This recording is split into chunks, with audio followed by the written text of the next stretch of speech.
Hey, everybody, what's going on? It's your boy, Jay Banks. You know what today is? Tuesday. Hey, November 1st, dude. November 1st. We made it through Halloween. That's wild. I feel like this year has flown by. Bro, it flew by, man. Like every Halloween, we always want to do something like Halloween podcast or scary podcast, and it never happens, man. It's like as soon as October's here, it's gone, bro. I know. It's like, I know. God, man. With the Bobby Mackeys and all sorts of things, we were like, yeah. And that's the thing, man. You know, we when it comes to these things, we try to set it up, and then as soon as October comes around, we got so many things going on, and then before you know it, dude, it's like all the scary stuff is over with. Now it's on to Christmas. I know. The Christmas music is starting now. Yeah, no, it literally is, bro. I read an article that said that Star 93.3, the Christian radio station, was playing Christmas, and I was in the car with Kaylin, and she was talking about putting up the Christmas tree, so I threw on the Christian radio station. She's like, "What are you doing?" And it was like 10 minutes of commercials before it actually got to the Christmas song. And I was like, well, there it is. Yeah, that's what I was trying to get to. That's what we're looking for. So we had to hear some Bible-thumping commercials about how we're all doing horrible in the world before we got to the Christmas music. Get to the good stuff. Right? But AI was cracking, What's bro. Up, bro? You know, about to do a very highly anticipated podcast. You've been talking about this one for 2 months, man. I have. I was very excited. I was excited that this, came to me in just a simple Facebook message, and before you know it, we're here in live in color, man. It's exciting, and but before we get too into it, I want to go ahead and introduce the dudes. Yeah. Let's go. Go ahead and introduce yourself, guys. Yeah. Hey, what's going on? I'm Micah. I am the drummer for Big Smile. And I'm Tommy. I'm one of the guitarists for Big Smile. Super dope, man. Big Smile, man. And that the video we posted earlier was fire too, man. The way that you guys shot that, just like guerrilla style inside a shopping, like a Kroger or wherever you guys were. Yeah. That shit's fire, dude. Like putting that camera right on the front of the cart, shopping cart, bro. It's genius, man. It's such a good point of view too, like to create some type of content. Yep. That's definitely the fun part about being in a pop punk band, because I've met Andrew way back when I was in a much more serious hardcore band, and that was like a post-hardcore band. So pop punk, you can kind of get away with doing videos like that, a little bit more the fun guerrilla, stuff. Yeah. Yeah. Well, that's like the whole point of the genre is just be fun, be goofy, like do silly shit, like film a guerrilla style video in a supermarket, like just anything that's fun, just like we get to do, and it's really awesome, and it makes our jobs like easy. Right, for sure, man. Yeah. You know, it puts out that creativity too, man. Because it's not like you guys have $100,000 to go throw on a video budget, right? But you guys do this guerrilla style marketing where you just go out and you probably didn't even ask the people at the supermarket. You probably just like, hey, let's do this. We can knock out 10 minutes and then be gone before they even are having questions about it, bro. Yeah, I think we did it in like an hour and a half. Yeah. That's dope, dude. Yeah, it's super fast, like one shot, everything, like one take. If it didn't work, it didn't work. We'll just move on to the next thing and hope that works. So for sure, that's how it is, man. We've got Nick Schultz from Illico Media in here filming right now. What up, big dog? Yeah. And he's showing us the ways, man. Obviously, like the editing stuff is something that's you don't realize you really have to have like a college degree, bro, to figure out how to edit and get stuff together where people don't get bored or just like they check out. You know what I mean? Like all those clips and edits, making sure that everything is tight, like all the T's are crossed and all the I's are dotted, man. Sure. Very tedious job. Yeah, you bro. have to, down to the details. And if you've got to spend 12, 14 hours in front of a computer just making sure that everything's perfect. Like that shot might have something in the background you don't want. All right, that stuff's washed. We got to move on to the next. You restart. Yeah, he was good at that too, man. Like he was walking around going, "Hey, bro, can we get these?" There was some kids stuff that was hanging on the front of the register. Oh, yeah, the tech deck area. Yeah, the tech decks I think were cool, but whatever else was there, he was like, they were umbrellas. He's like, "Bro, Get them out. Like these umbrellas do not look cool in this shot. Right. They're good for a rainy day on the levee. Well but said, for, buddy. But for this shot, they're gone. Yeah. Yeah.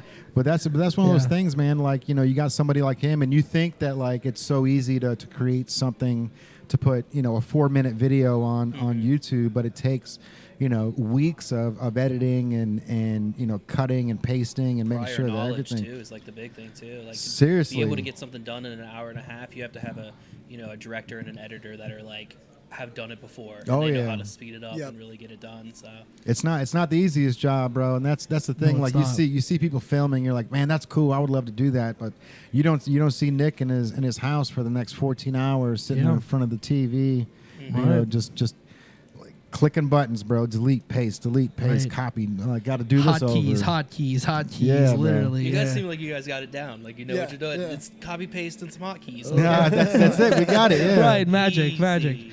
You know, studio magic. Yeah, I mean, on top of that is like, not only you have to do the editing, you have to make sure everything seems like it fits. Yeah. It has to everything, because if you're gonna have like content over a 12-hour day, you don't want the first shot to be clean, then the second shot the dude's sweating. Yeah. And all, you know what I mean? Like, well, this must be a different part of the day. It doesn't match. Like everything has to look so precise and you know, pretty much uniform, if you will. And that's another challenge that you have when you film long days, because we're filming a reality TV show out of the store currently, and that kind of thing is different because that's a lot of filming, a lot of scenes, but you don't want to have everything in the order because it's going to come out of order. You know what I mean? Like certain situations are going to happen later than other things, but you got to make sure everyone looks the part, everyone fits in seamlessly. Like, so when the final product happens, that content, no one ever noticed. Yeah, no one looks, can notice. looks seamless. You got Looks to make seamless, sure yeah.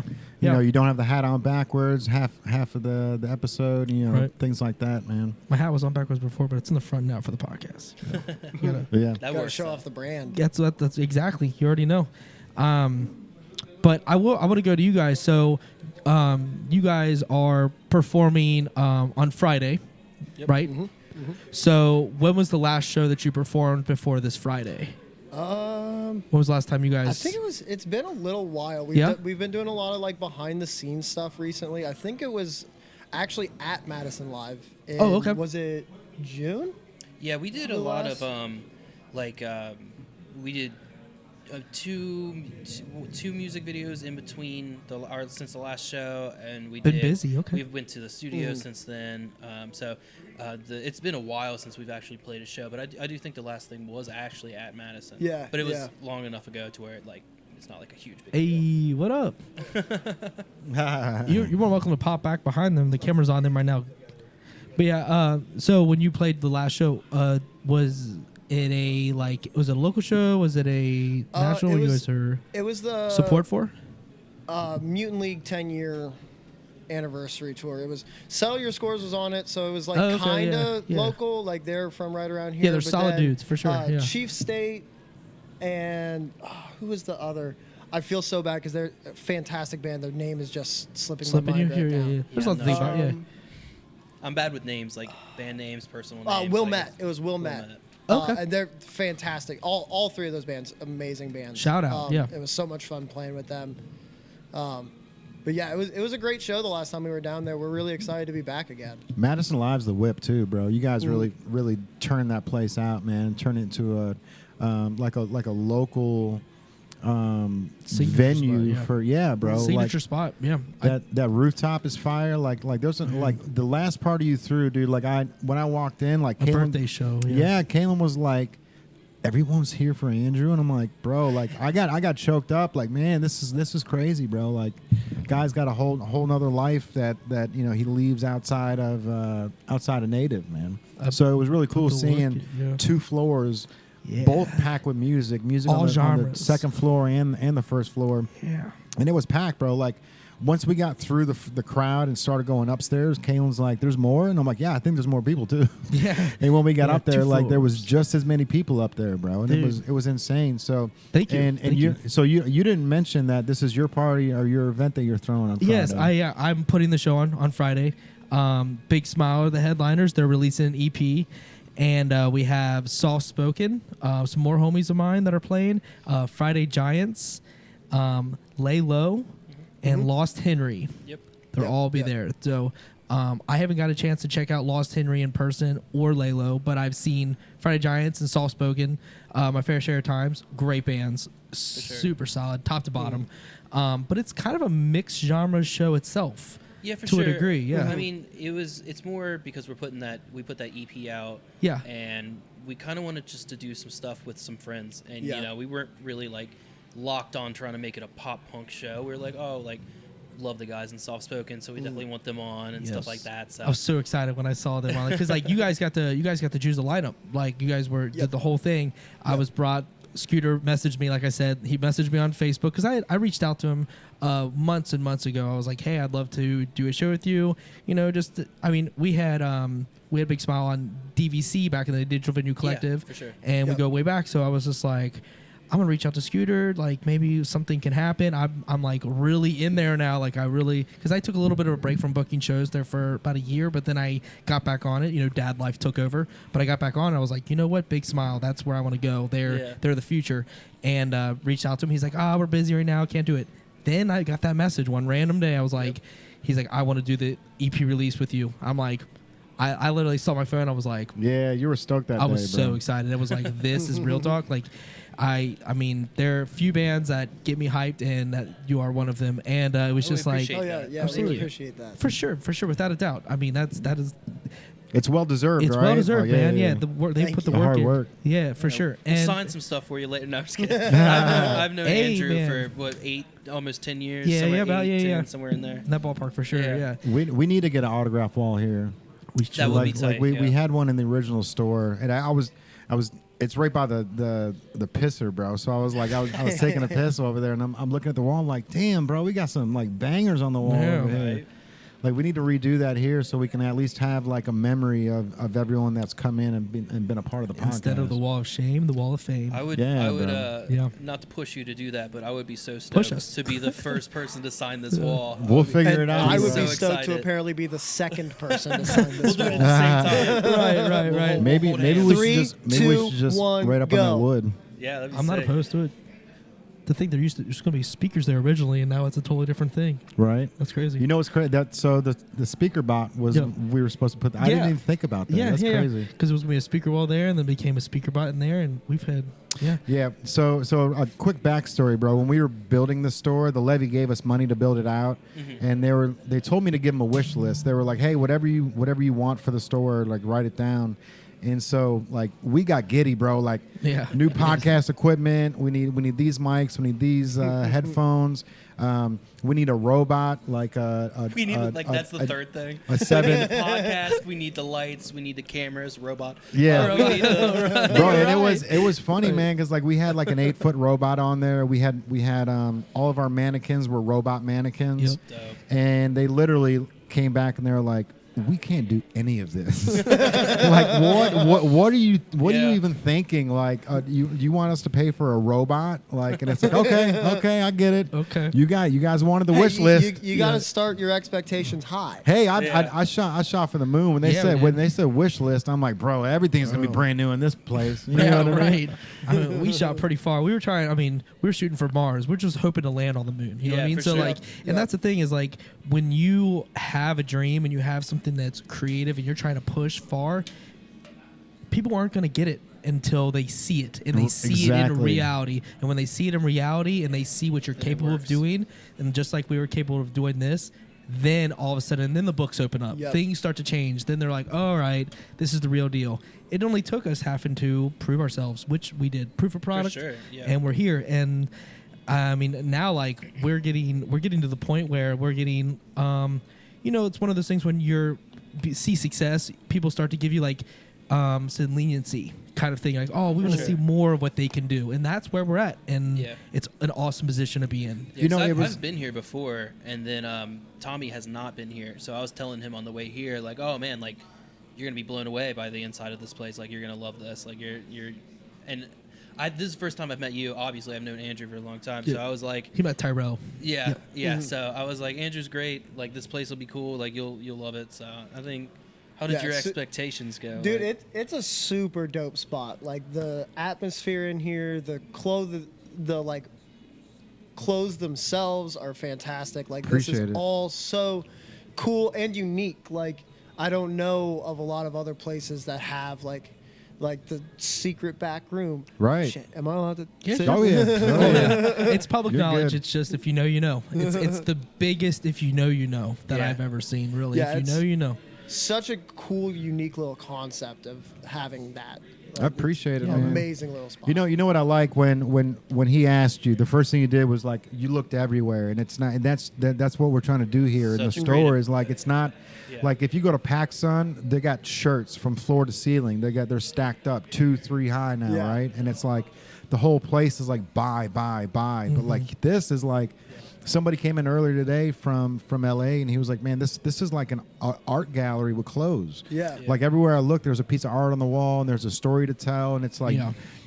selling clothes is like a secondary to you guys, which is super dope to hear because this is like, you know, we built this store the way that we thought it would be cool, right? And the Levy, like, shout out to those guys. They let us either run with the rope or hang ourselves with Yep. it. You know, when we wanted to paint the store black from floor to ceiling.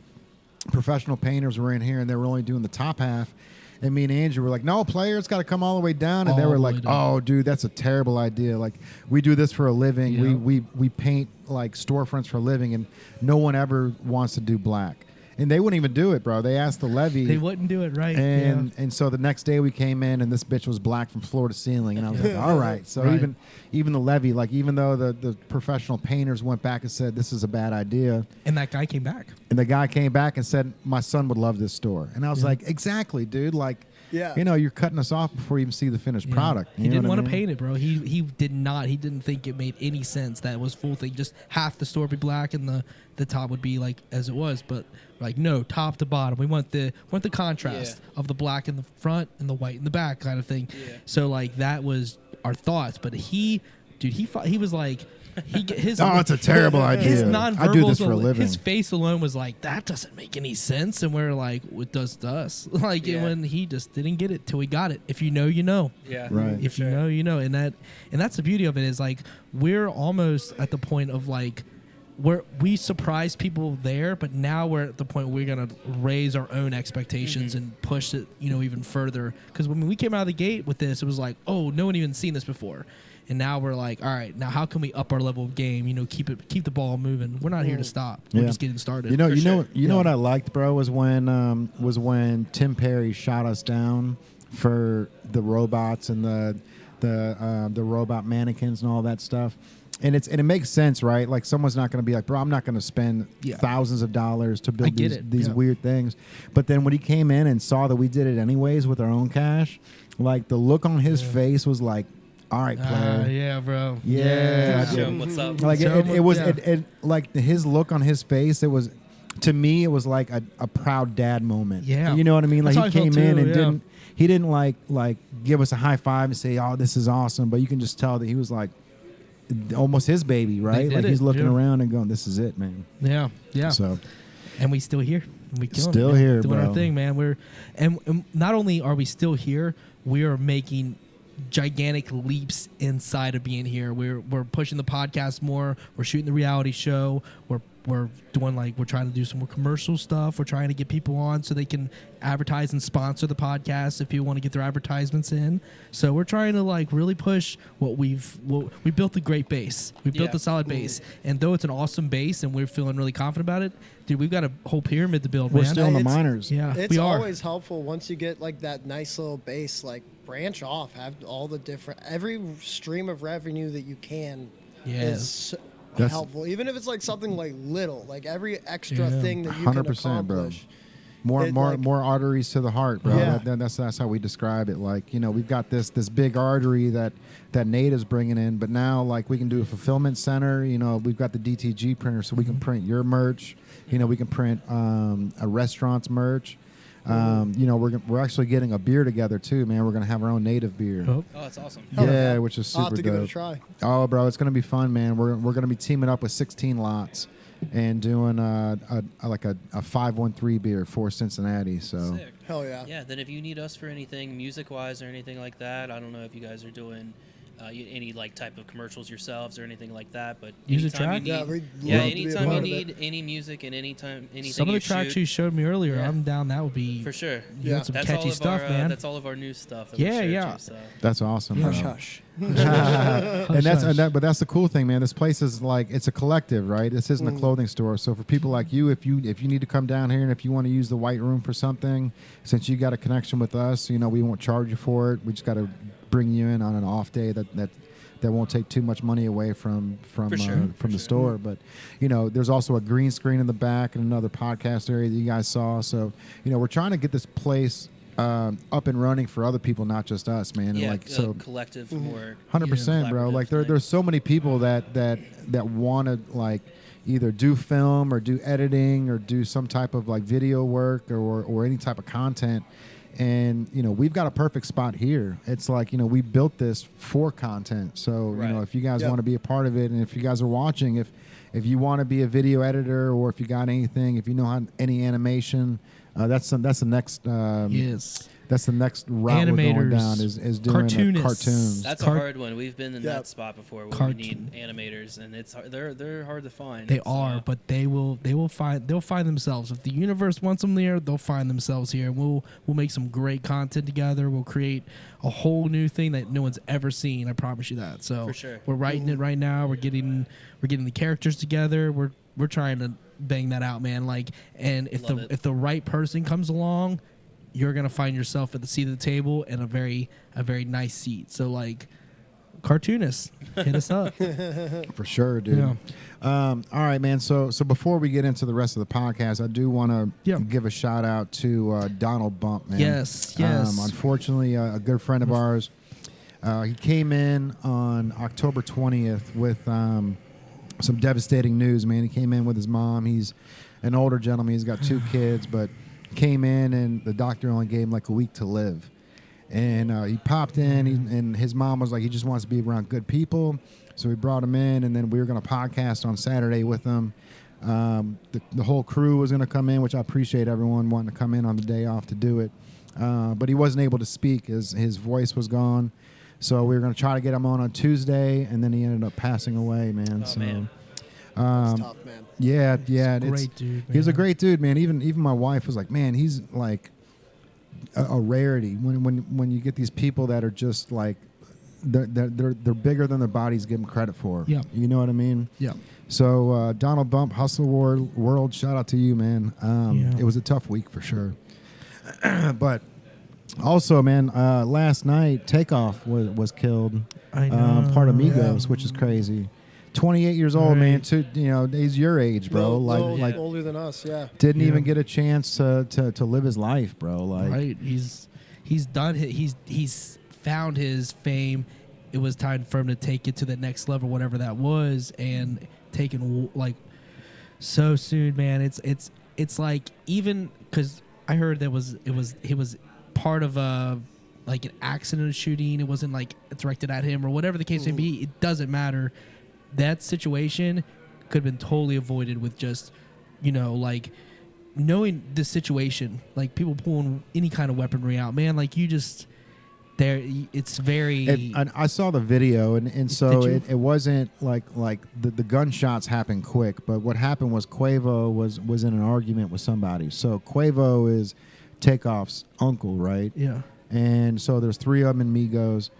And Quavo was arguing with somebody about boxing. It sounded like, and and he said something like I don't do that, or I'm not down with that, or something. But then all of a sudden, like the video was real quick. There was a quick altercation, and everybody ran, and then you just heard pop, pop, pop, pop, pop, pop. And it sounded like it was coming from 2 guns, so it sounded like there was 2 people shooting. Multiple. Okay. So I'm sure we'll find out Takeoff about this. he probably was just accidentally like in the crossfire because he wasn't a part of the argument. He was standing behind Quavo, so the shots could have been going for Quavo and just hit Takeoff. You know what I mean? So it's a scary situation, man. And you don't know what's happening. They're out of billiards, 810 Billiards, which is a place that has pool and gambling and other things, but they were playing dice there. And like my thought, bro, was like, if you're playing dice, bro, people that play dice, it's a sketchy. It's not like you're at the casino fucking playing roulette, right? Yeah. People that play dice, they don't have thousands of dollars. So if you lose $300 to Takeoff, who's got millions in the bank, and Takeoff takes your money, you might get pissed over something like that, just because like you lost fair and square, but still. You lost fair and square, but now this guy's got your cash, and he's got $1,300,000, right? Yeah, and you've got zero. That may be the situation, may not be, but to put yourself in that situation, man, is disheartening when someone loses a life like that, bro. Right. Especially at such a young age, man. Like Migos, like they changed the platform for music, man. They started the mumble rap. Yeah, you know what I mean, like. They almost created an entire genre. Bad and bougie. Yeah, bad and bougie. Yeah, like they create almost like a whole genre in their own right. So like they're not only like pioneers into it, right? But it's just like the human life aspect of it, regardless of what they've done in just a game or some kind of betting situation. Someone pull out a weapon because they're mad. Like, I mean, that bullet does way more. Like people are out of their mind these days, bro. Especially we're in the wild, wild west, man. I told Yam, he was like, there was no video footage, and I was like, bro, there's definitely gonna be video footage. Like, if Quavo is outside a bar in Cincinnati, somebody's filming it, whether or not there's an altercation or not, because Quavo's here. Yeah, Takeoff's here. I'm not gonna see this again. Yeah. Film it. I'm so it's like man, of yeah. course there's gonna be film footage that comes out, and hopefully it's Were there a ton of people in the video, or was it just a few of them? Yeah, there was probably about 20 people, it looked like. Okay.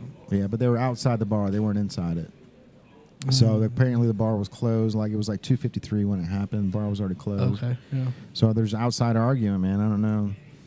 It's a shame, bro. One moment like that, like, right. And the crazy thing is, like, imagine if you were Quavo, bro. Imagine if you were the one that started an argument with somebody, and then your nephew got killed because of that argument. Like, that might destroy Quavo, bro.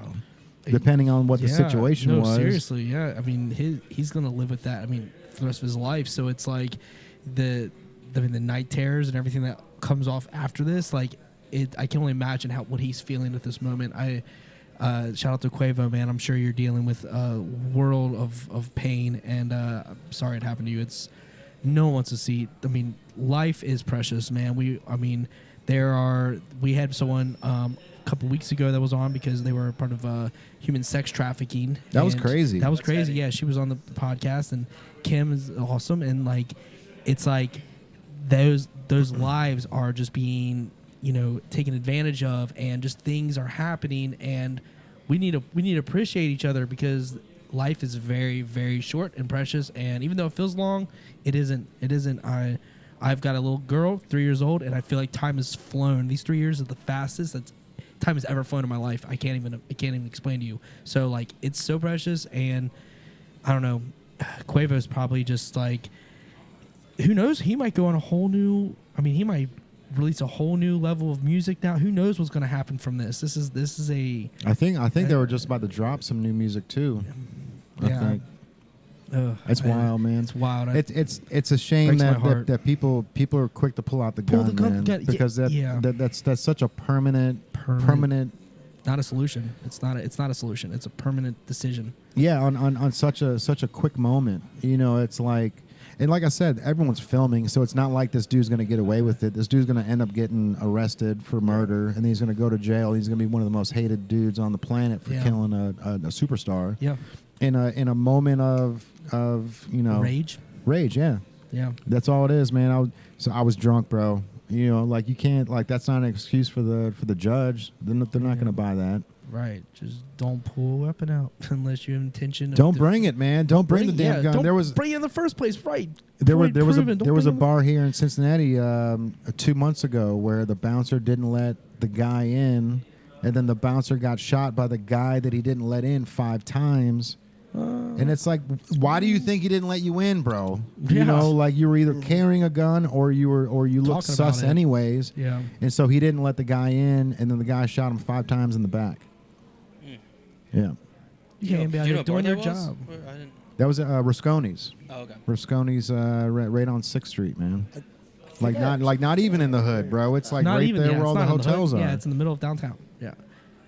It's just crazy, man. The people are so quick to, like, my feelings are hurt. Now I need to kill you. Right. Like, make you more of a man? Nah, bro. It doesn't make you anything better. You're literally pulling a trigger against a defenseless human. Like, that is not... I mean, in this case, they're probably but 5 feet from them, so it's not like there's any...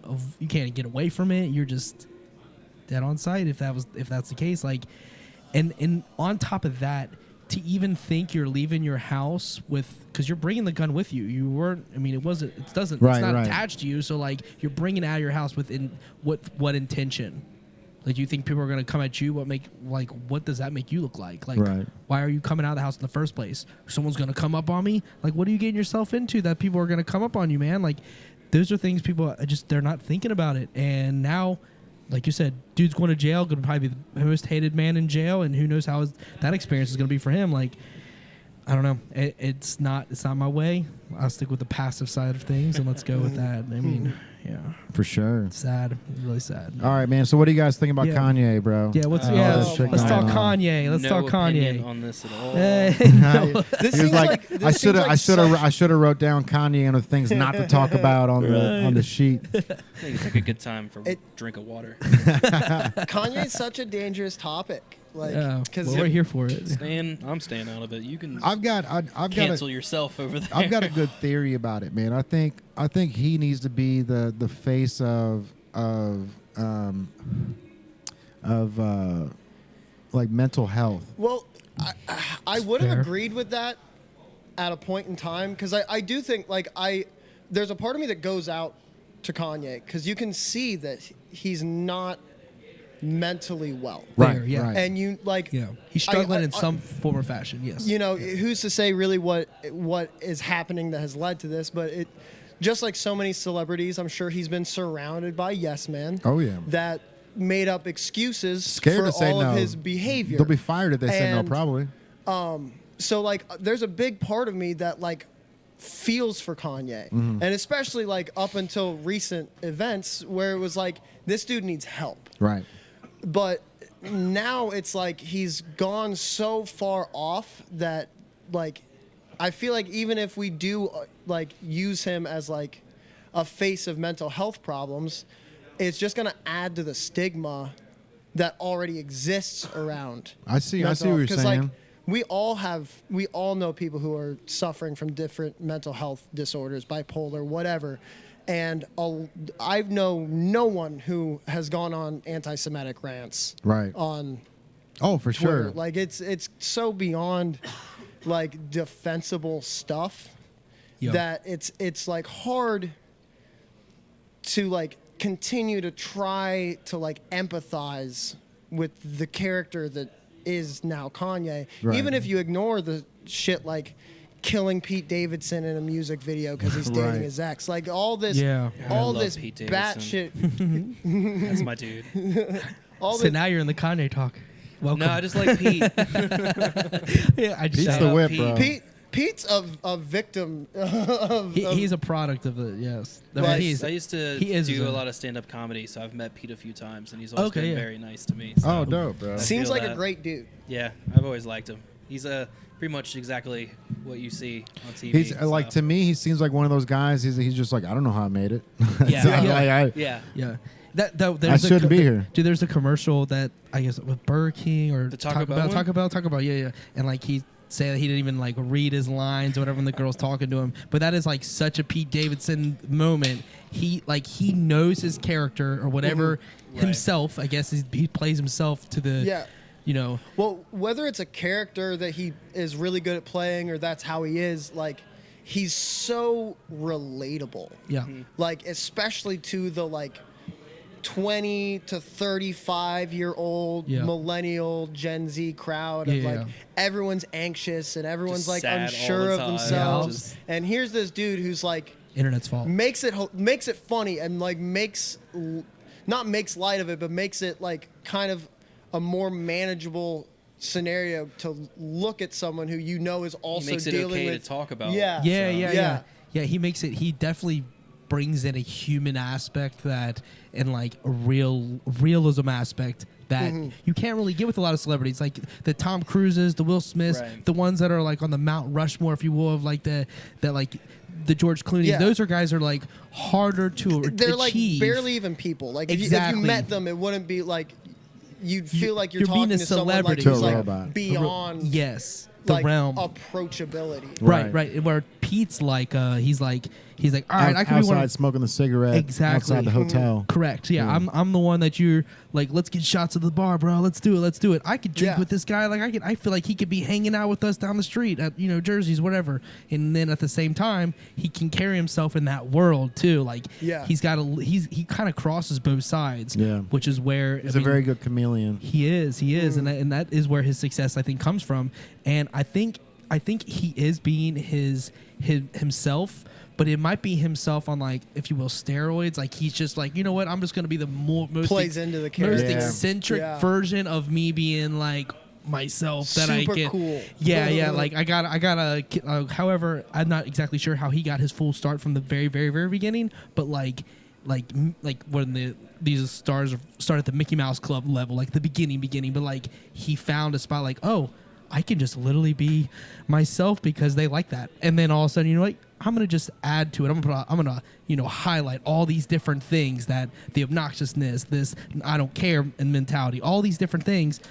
And that relates to a lot of people because we're taught, like, because there's that line between being like on like the nerdy side of things and then being the cool side of things. But really they're not that different. We were talking fantasy football earlier and a lot of cool guys, a lot of cool people, love fantasy football. But that's a if you dig down to it, that's a nerdy thing. That's you're talking statistics. You're talking. Oh yeah. I mean, it's very in depth, man. I feel like most things, if you get like super into them, like even like sports, if you're like get really really like nitty gritty into anything, like you're kind of a nerd about it. Yeah. Like that's how it goes, and like being able to show that side is like.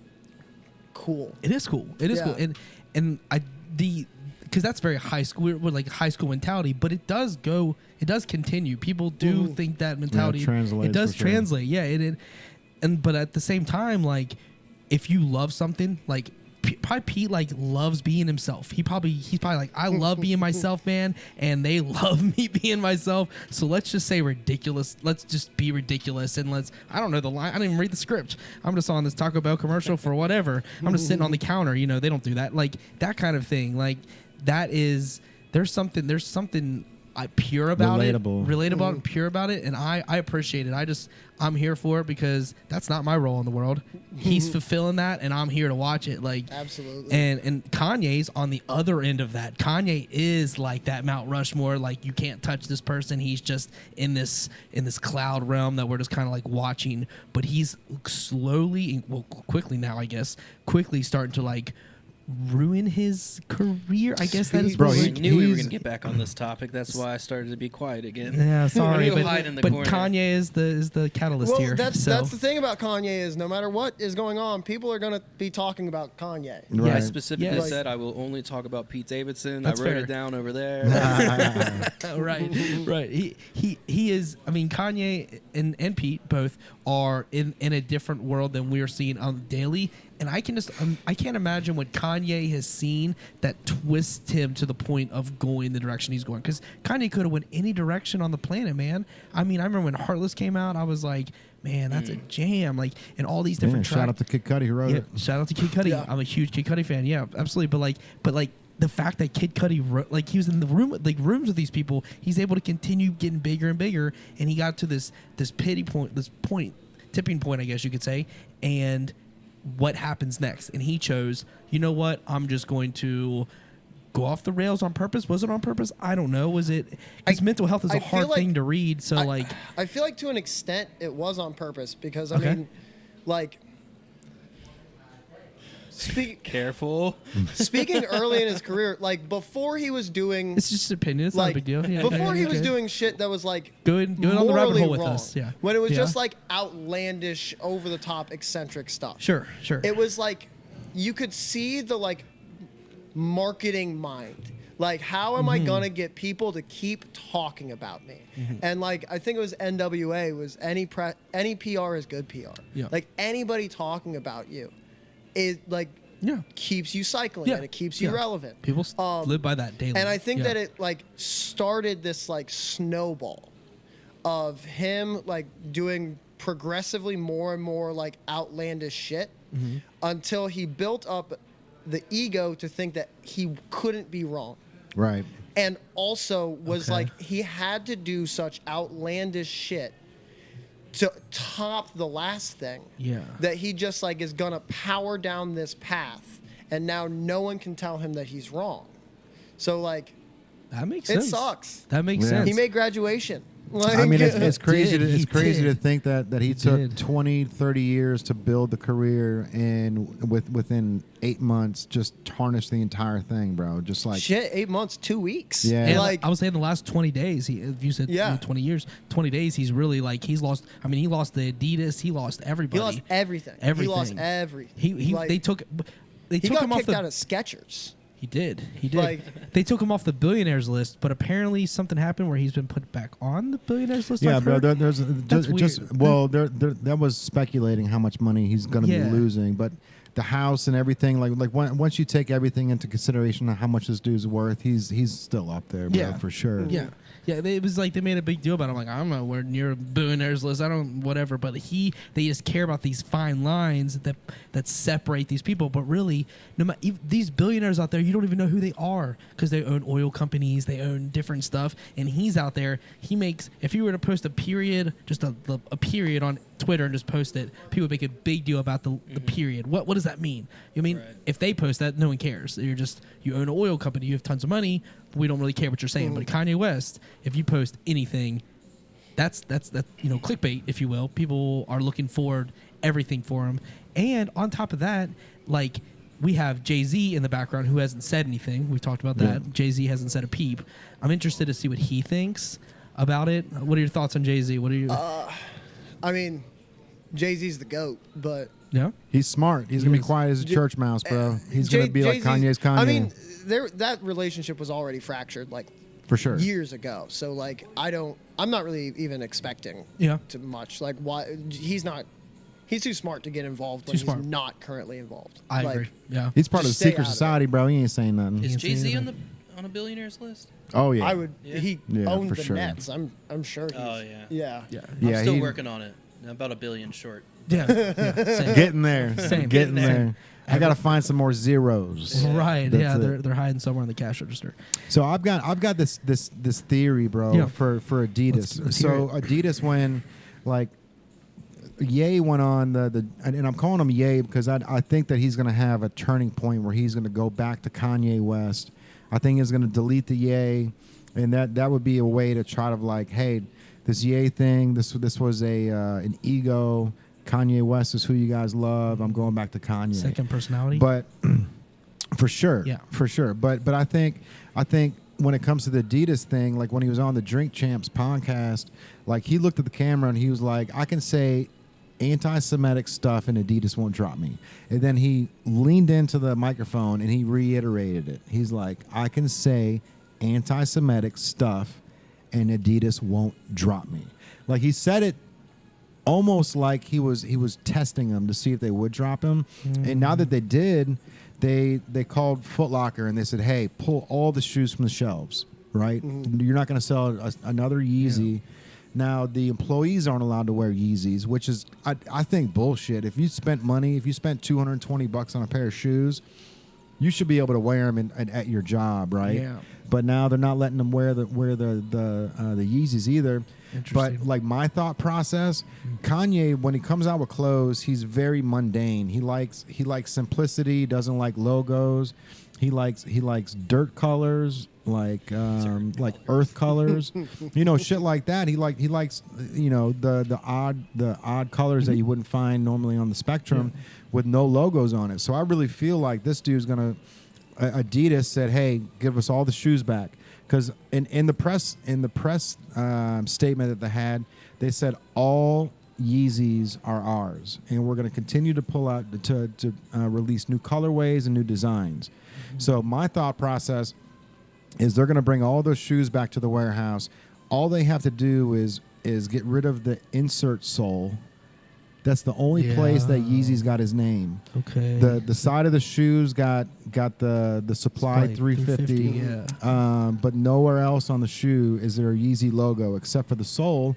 You can pull that sole out and throw a new one in for probably less than $1. Pennies, right? Yeah. So with how many they're going to be purchasing? Like, and that's what I'm saying, bro. So at what point do you just say, hey, if we can pull these shoes back, and instead of giving Kanye 60% or whatever he makes, we'll just pull out the sole. We'll put an extra $1 in on the shoe, re-release them, and then make all the money on it. Yeah.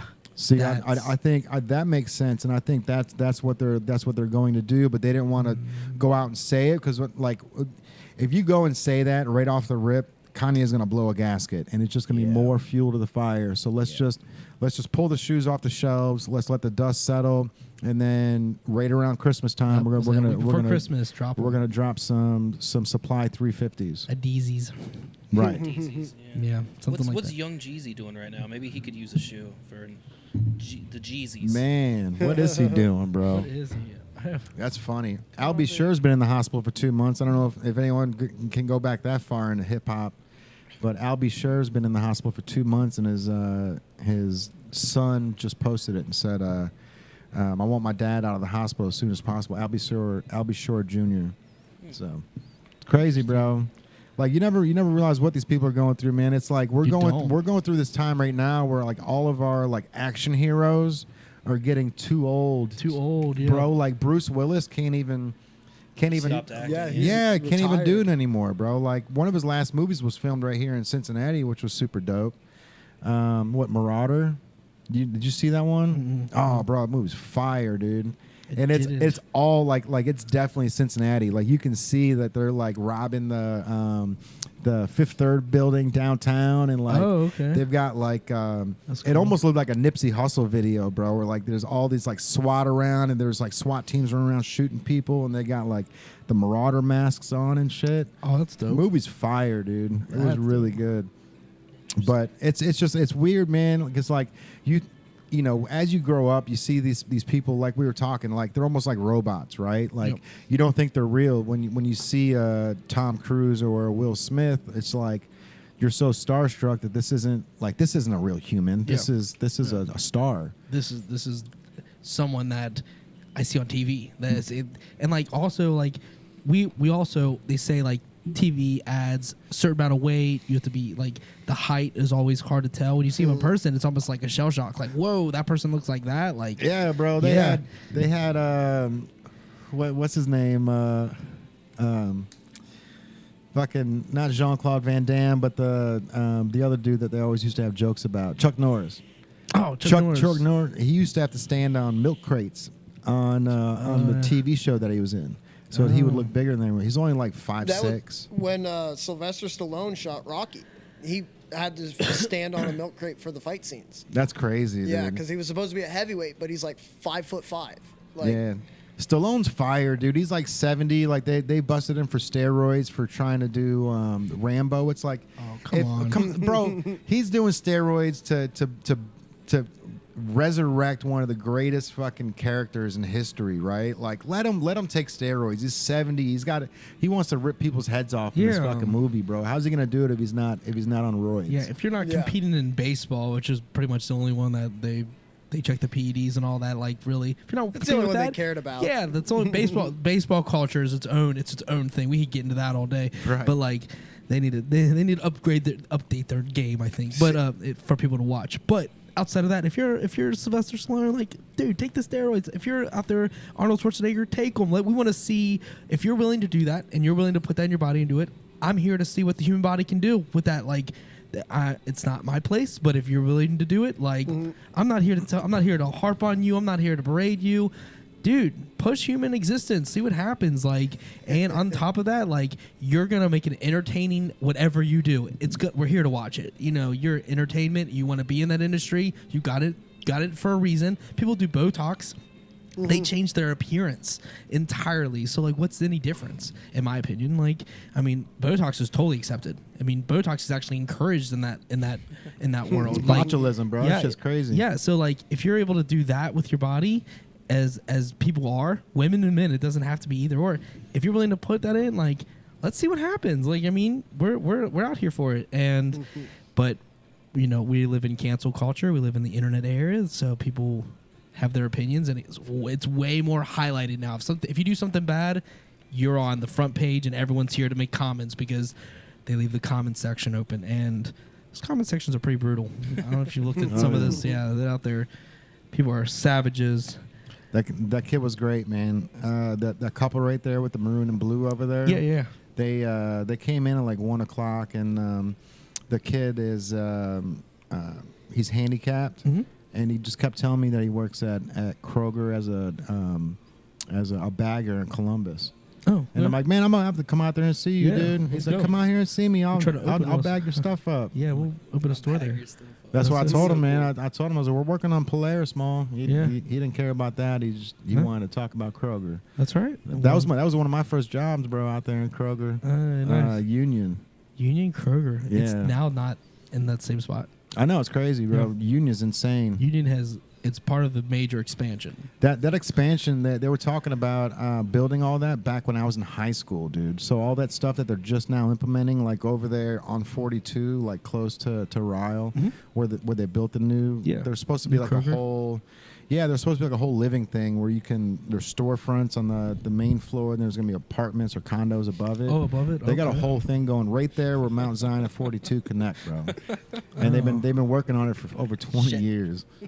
That's just crazy. Some serious planning. That's some forward thinking. You good? You guys good? Yeah, no, I pulled the mic right out of the table. So yeah. I fixed it though. Oh, that's fun. You're good. Yeah, we need to get new arms, man. That one over there is especially beat. I'm short, so I tried to lift it up. And then I'm just leaving it where it's at. So it's You sound good. Sounds great, bro. Yeah. Good. Yeah, that's the one thing is, I mean, before even now, we had the old stage. Kids would come up to it all the time and just, my daughter included, just come up and touch things that they don't know they're touching. So it's like, it's hard to tell. Now we've got it kind of isolated away from, but there for a while you could walk right up to it. It was. Was there no gate or something? There was no. There was no gate. There was no stage either. It was just 2 couches, this, and then free range to walk up and sit right down, bro. It was every time we had a podcast, I had to redo this whole thing because kids would come in here and just start banging on the stuff. So I was like, all right, bro, we had to build this. Yeah, and shout out to the Levy for building the stage for us, man. It was cool. Shout out the Levy maintenance, man. Those guys put their work in, dude. They did a lot of. They helped us do the Native Box logo outside the store, like the display, like the signage. Like they've done a lot for us. It's awesome. Great people here, man. Oh, yeah. Great people on the Levy. Speaking of this place, do you guys have the one chip challenge for purchase? No. We do. Do you want to try it on the podcast? No. I think Tommy wants to do it. No. Yeah, you got this, dude. You like hot food. Dude, I've done. You know I've done it. You've not done it. You've done similar things. It's intense. I like the fact that you're calling your boy out live on the podcast. We had to have walked in. He saw it and was like, "I'm gonna hurt Tommy tonight." All right, I'm just gonna save that for when it's time. If you grab it, I'll. How much are they? No, they're free, bro. They're free if you guys try them on the podcast. If you guys. No, I'm not doing it. I've done it. That's why I want him to do it. You've done this year? I've done, yes. But have you done it on camera? Yeah. Have you done it on camera though? I have done it on camera, not the new one. I think that makes it. I'm really bad with hot food though. Like if I did it, it would be. What funny if you guys split a chip? I think if I did it would be like funny for a second, and then I wouldn't be able to talk for like. Well, I mean, we can. Yeah, we can. I mean, I'll do it. We can save it for the end if you want. He'll be able to do it and be fine and be able to walk. I might need another one of these liquid deaths. Cool. Cool. Maybe some shout out to milk, Liquid Death, man. Sour cream cheese, stuff. You know what I heard? What was it? Bread the day before. You eat bread the day before. I think Tom Segura said that. Eat bread the day before that you do the spicy chip and it helps out. Really? Yeah. Well, did you eat any bread yesterday? I don't, bro. Yogurt before or sour cream? I'll be honest. I don't know if I ate yesterday. Oh, okay. Man, I Hey, love Tom that Segura. might help out, bro. Just let it go through the system real quick. I mean, like honestly, I don't think anything really just subsides the pain of it. Yeah. You know, like there's nothing that's gonna help out. You just No, gotta there's not. take it for that 10 minutes or whatever. Yeah, you're gonna have to. But just like they added so much to deal. that capsaicin or whatever that shit is on there, bro. Like we did it the past 3 years, and the past 2 I was able to keep it down. This third one I threw up in the parking lot downstairs, and then the next day I parked in the same spot and almost threw up. And there was 'cause a hole. No. the hole, yeah, Right. literally to the Jesus, second man. floor. I Right. can still smell the chip when I pulled in the next day, bro, and I almost threw up the second I smelled it. It was insane. That's great. But you It's- know, Not fun. It I can't is. wait. It is. how do they top that, bro? Adding How It's does just like a dude that comes top to your that? house and punches you in the face. Yeah. How does? yeah, one like chip- they're gonna give you a bottle of water, just like those new shots they're doing, where Right. people are taking the shot, getting slapped in the face with water. It's like when Stewie Yeah. goes to Will Ferrell's house and he just shows up and he slaps him. That's what happens when you buy a chip. I don't know how they're going to top it. I think probably you made a good point. Doing it with a friend. yeah. So when you said that, I was like, that's not a bad idea. So like you maybe get like 2 tortillas in one thing, and you Oh, you yeah. split it with a friend now or something like that. So you Yeah. both have to do it. Or one's hot, one's not. You can't tell. And then like one Oh, does. that's a good idea. That's a great idea, man. Get That's you like on the only camera way for you would that get one. You people guys to should keep do. eating That's a them. great You guys should idea. do that here. You guys should throw it in a bag of Doritos and just everybody just eat it like it's a bag of Doritos. So That's a good idea. It's so funny that you mentioned that.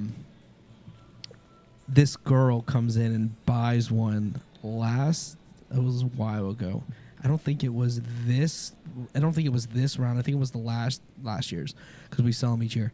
She comes in and buys one, and she's like, "I'm so excited! I'm so excited!" And I'm like, I mean, don't get too excited. Sweetheart, Don't get too excited, because I mean, I ate it. I handled it. We're good. I didn't throw it up. Luckily, any of the years I was able to 3 for 3 now. It's cool, but it's terrible. It's a terrible experience. It's rough. I don't know why you're excited, girl. And she's like, "Oh, I'm not eating this." I was like, "You're not eating it? Okay, then what are you excited for? Like, who you gonna give it to?" And she's like, "Oh, I'm putting it in chili and taking it to work." And I was like, "Wait, you're putting the chip in the chili?" And I was like, "Yeah, there's a chili contest thing, and I'm gonna put it in my chili and have my coworkers eat it." And my mouth dropped, bro. I was like, "Oh," because I know how bad. I know how it's way worse. All than these people are anything gonna. There's always been like one nut challenge chip things, and like it's. There's those bamboozled things, and like those are like Those are fun. Those are like lighthearted. Yeah. There's a limit. I feel like those chips are so hot that it's like, oh, it's not even Right. It's not even fun at to all. give it to your unsuspecting coworkers when they're all just trying to enjoy chili.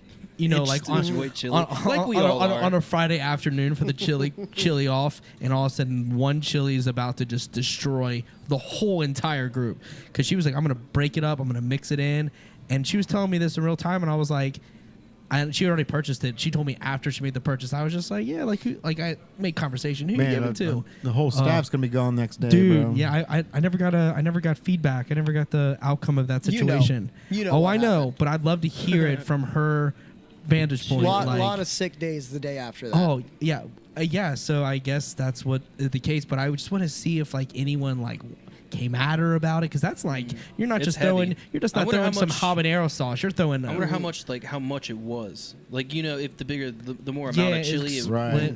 But I Yeah. mean, even just a little bit. Like if Yeah. I smell hot stuff, there's I feel enough it still. there's enough powder on that one chip to fuck up an entire pot of chili for sure. Yeah, For sure. Yeah, you need to do a chili off here. That's what the next event should be. You know what, bro? So Invite her in, man. Girl, if you're watching this, tell us. Come back. Yeah, Let us know. if we're gonna do a chili cook off, we need to get Kevin from The Office here, bro. Oh yeah. Yes. So apparently Yes. he's the most paid cameo. Oh, that makes sense. Like, Yeah. good for him. that doesn't dude. even surprise me, honestly. Good for like, him. like Steve Carell, he would give him a run, but Kevin is the man. But people like Carell, they probably wouldn't like. Do They a don't cameo. want to Try do that that, hard. right? Yeah. Or they would Too want to charge busy. $400. Yeah. Because like I don't want to do it all the time. I only want to do it, you know, if it's Yeah. worth Find my your time. But niche. Kevin is perfect. Kevin and Pawn Stars. Chumley. Chumley. He would He be. did one. Those two together would just. They should do a podcast. Yeah. Bro, they would be the best. We should reach out to them. that'd be tight. my wheels turning over here, but like, dude, Kevin he's just so perfect. The episode where he takes out all the words in a sentence and he just speeds up that he's talking. He's like, yeah, we podcast. Here we are. Like, whatever. It was like ridiculous. Just genius. It's the Just- greatest, sure. greatest written show. It bro. is. Oh, it's so Greatest good. written show. And the fact that like Ryan is like a writer and he just puts himself in the closet. Like he Oh, puts it's the best, That's dude. amazing. Like Yeah. you're writing the show, bro, and you're putting yourself in the. With He's one of always those getting lights. in trouble and getting fired. Yeah, Yeah, and then he becomes the cool guy. That's hilarious. It's amazing. Dude, the cool guy bro. part. Dude, it's so good. It's so good. Yeah. I'm a big fan. And like you said, bro, like the fact that he's writing that for him, like Yeah. he puts him in as the not the Intern. fuck up, Yeah. like the oddball out. You Yeah. know what I mean? That's fucking funny that you don't put him in a spotlight like John Krasinski's role. Right. You know what I mean? Yeah. Be at a gym. I mean, but that's the thing is Jim and Pam became such an iconic thing, so people compare their relationships to Jim and Pam. Are you a Jim and Pam? Like that kind of thing. Like the writing on that show is literally perfect. And there were some downtimes. I wasn't huge on the Will Ferrell era of it. I just thought he was kind of like thrown into the mix as like a wrench in the. Sure in the, shit was. He bro. was. He was. Like that was a whole thing. It was a hot mess. But I mean, when Andy was manager, that was fun. Like they did such a good job with pivoting when they lose a big star. Like bro, like when they lose someone like that, like how do you keep the show going? They did. Yeah. They were able to. When Andy had his when he came back from that anger management, but didn't he change his name? And they kept calling him Andy or Andrew. And he's like, it's Andrew now. And he ends up putting his fist through the wall. Oh, dude, his anger problems. When he leaves for 3 months and goes on a boat. What? Yeah. He lives on 3 months and then he doesn't like that. How could you even write that into a show? Like that doesn't make any sense. I mean, I don't know. It's just genius writing. Dude, Have you ever seen the original one? The one from the UK? I have. Does it even compare? No, I would. I continue to watch The Office, and as most Office people who like to watch The Office, they watch it and watch it and watch it. I'd probably only watch that one. I'd give it a run through. I probably wouldn't rewatch it. Do you watch the whole thing? I haven't seen the whole thing, but I would only probably watch it Couldn't- once. yeah. But the Office as is, I could start at any season right now and watch it from Oh, you that can just point watch forward. any episode. Yeah. It's just Look. you just put that on in the background and you're having a good time. Having a good time. It's a vibe. You know, It's I was talking about this with Kaylin the other day, bro. Like Adam Sandler is such a legend. Like he came up with that movie Hubie Halloween just last year. Did you get a chance to see it? No. It's like everything that Adam Sandler does, he turns into a classic somehow. That's like every Halloween I want to watch Hubie Halloween now because it's just like a Billy Madison version for Halloween. Okay. And like yeah, when Kaylin, she goes, he made a Hocus Pocus for 2021. It's crazy to think that like this dude is so good at what he does or so good at writing that he's able to make movies that stand the test of time. Like Billy Madison, Happy Gilmore, you know, all these movies you can watch. Like Little Nicky. yeah, bro. Like I liked it. it was good, but it's not It's not his best, but there's nothing like that. right. That is one of a kind. Like for sure. That's my point. It's not my favorite movie. Happy Gilmore's probably my personal favorite. That's what I watched first and I got attached to. But like Little Nicky is just there's nothing like that. Right. He's literally in the lane of his own. Right. I mean, how many people are making classic movies today? Right. Like, when's the last time you've seen a movie that's going to be around in 30 years that people are going to still want to watch on Halloween or still want to watch on Christmas or still want to, you know what I mean? That's like, good like when's the last think of. Christmas movie that you know that's been written or Any movie like that really Yeah. that's been like what is the last like oh this will be a classic in 10 years. Yeah, Like, what I like even- that. I feel Jingle like all the way. I don't know. I feel like the era of like streaming services have almost like taken that. Like Okay. there's That's a so good point. many movies now. right. the that, attention like, span. Yeah, it's like there's not like a huge for all of society like the movie. It's gonna Movie be they're like a calling it. lot of like cult classics. Yeah. Where like this group of people like It's this made for movie them. was huge for them. It's made for them, Right. probably. I would say. Whereas like the intention, I think I think it was actually the newest Pete Davidson movie. We went to a movie recently, and I'm like Full circle. looking at like all the posters for all the movies, and I didn't recognize any of them. And it's like, That's crazy. We used to know what movies were coming out months and bro. months well, because before they came out. now the movies that you know are coming out are the stuff that are coming to like Netflix and Hulu. Like so many Yeah. people are like cutting cables and not Yeah. having like TV Right. anymore Streaming to see. services. Yeah. Didn't the Yeah. new Halloween went right to like something, right? To like I think HBO. HBO or Yeah. Peacock. Yeah, one of that's them. how.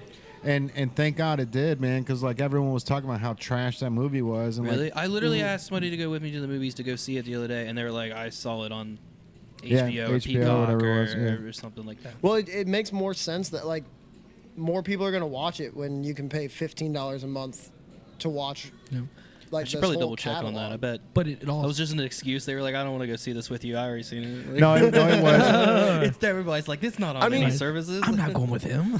no, but I think all jokes aside, I think the big aspect of that is less on our end as the viewer, is more so on the creator end and the companies, Oh, for because it sure. costs them less to do a full feature film Yeah. and put it on a small, like not a smaller platform, but like everything's smaller than the big screen. You know what I mean? Nothing's bigger than the movie theaters. That seems like the top of the totem pole. So like when they can put on Netflix, they can put it on Prime, they can put it on Paramount, or any of those Peacock. Peacock is Yeah. So like that lack of overhead, if you will, like not having to spend the million, money, $2-3 million just to get it on the big screen. That doesn't have anything to do with just creating the content, the movies. So like their end of things, they can put more into it because the money is being spent elsewhere, or they might just put less into it.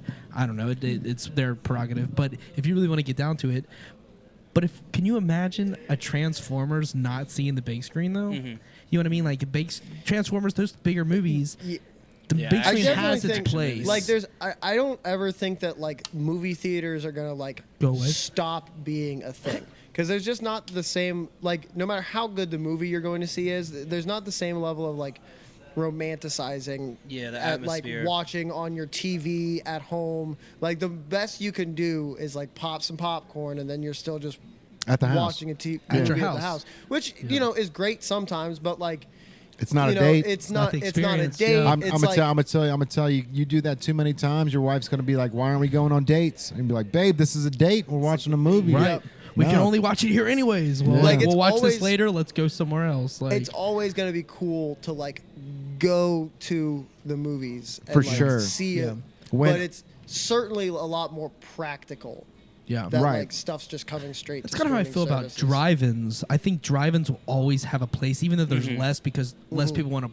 It's a lot of work to keep drive-in, but like how do you feel about, because drive-ins always do it, double features? I can never do those. a double feature. I think they were trying to get your money's worth, cannot right? That's I a can't big sit there for like commitment. 6 hours. No, Yeah. I couldn't either. especially bro. in your car. Yeah. Yeah. Like- yeah, it's. They were always known for and doing you can't that, have though. kids for that. You have to Yeah. just do two people. Like kids can't even go through a whole movie in general, so Yeah. like Yeah. can't worry about that. And drive-ins are kind of built for families, so I think that Was it this place that did the all 7 Harry Potter movies back to back, like for like a? It was like I don't know how like many hours. AMC. Yeah, I don't know if it was specifically this one, Man, but you should get a prize if you man, sit Right. through that You sit through all that. 8.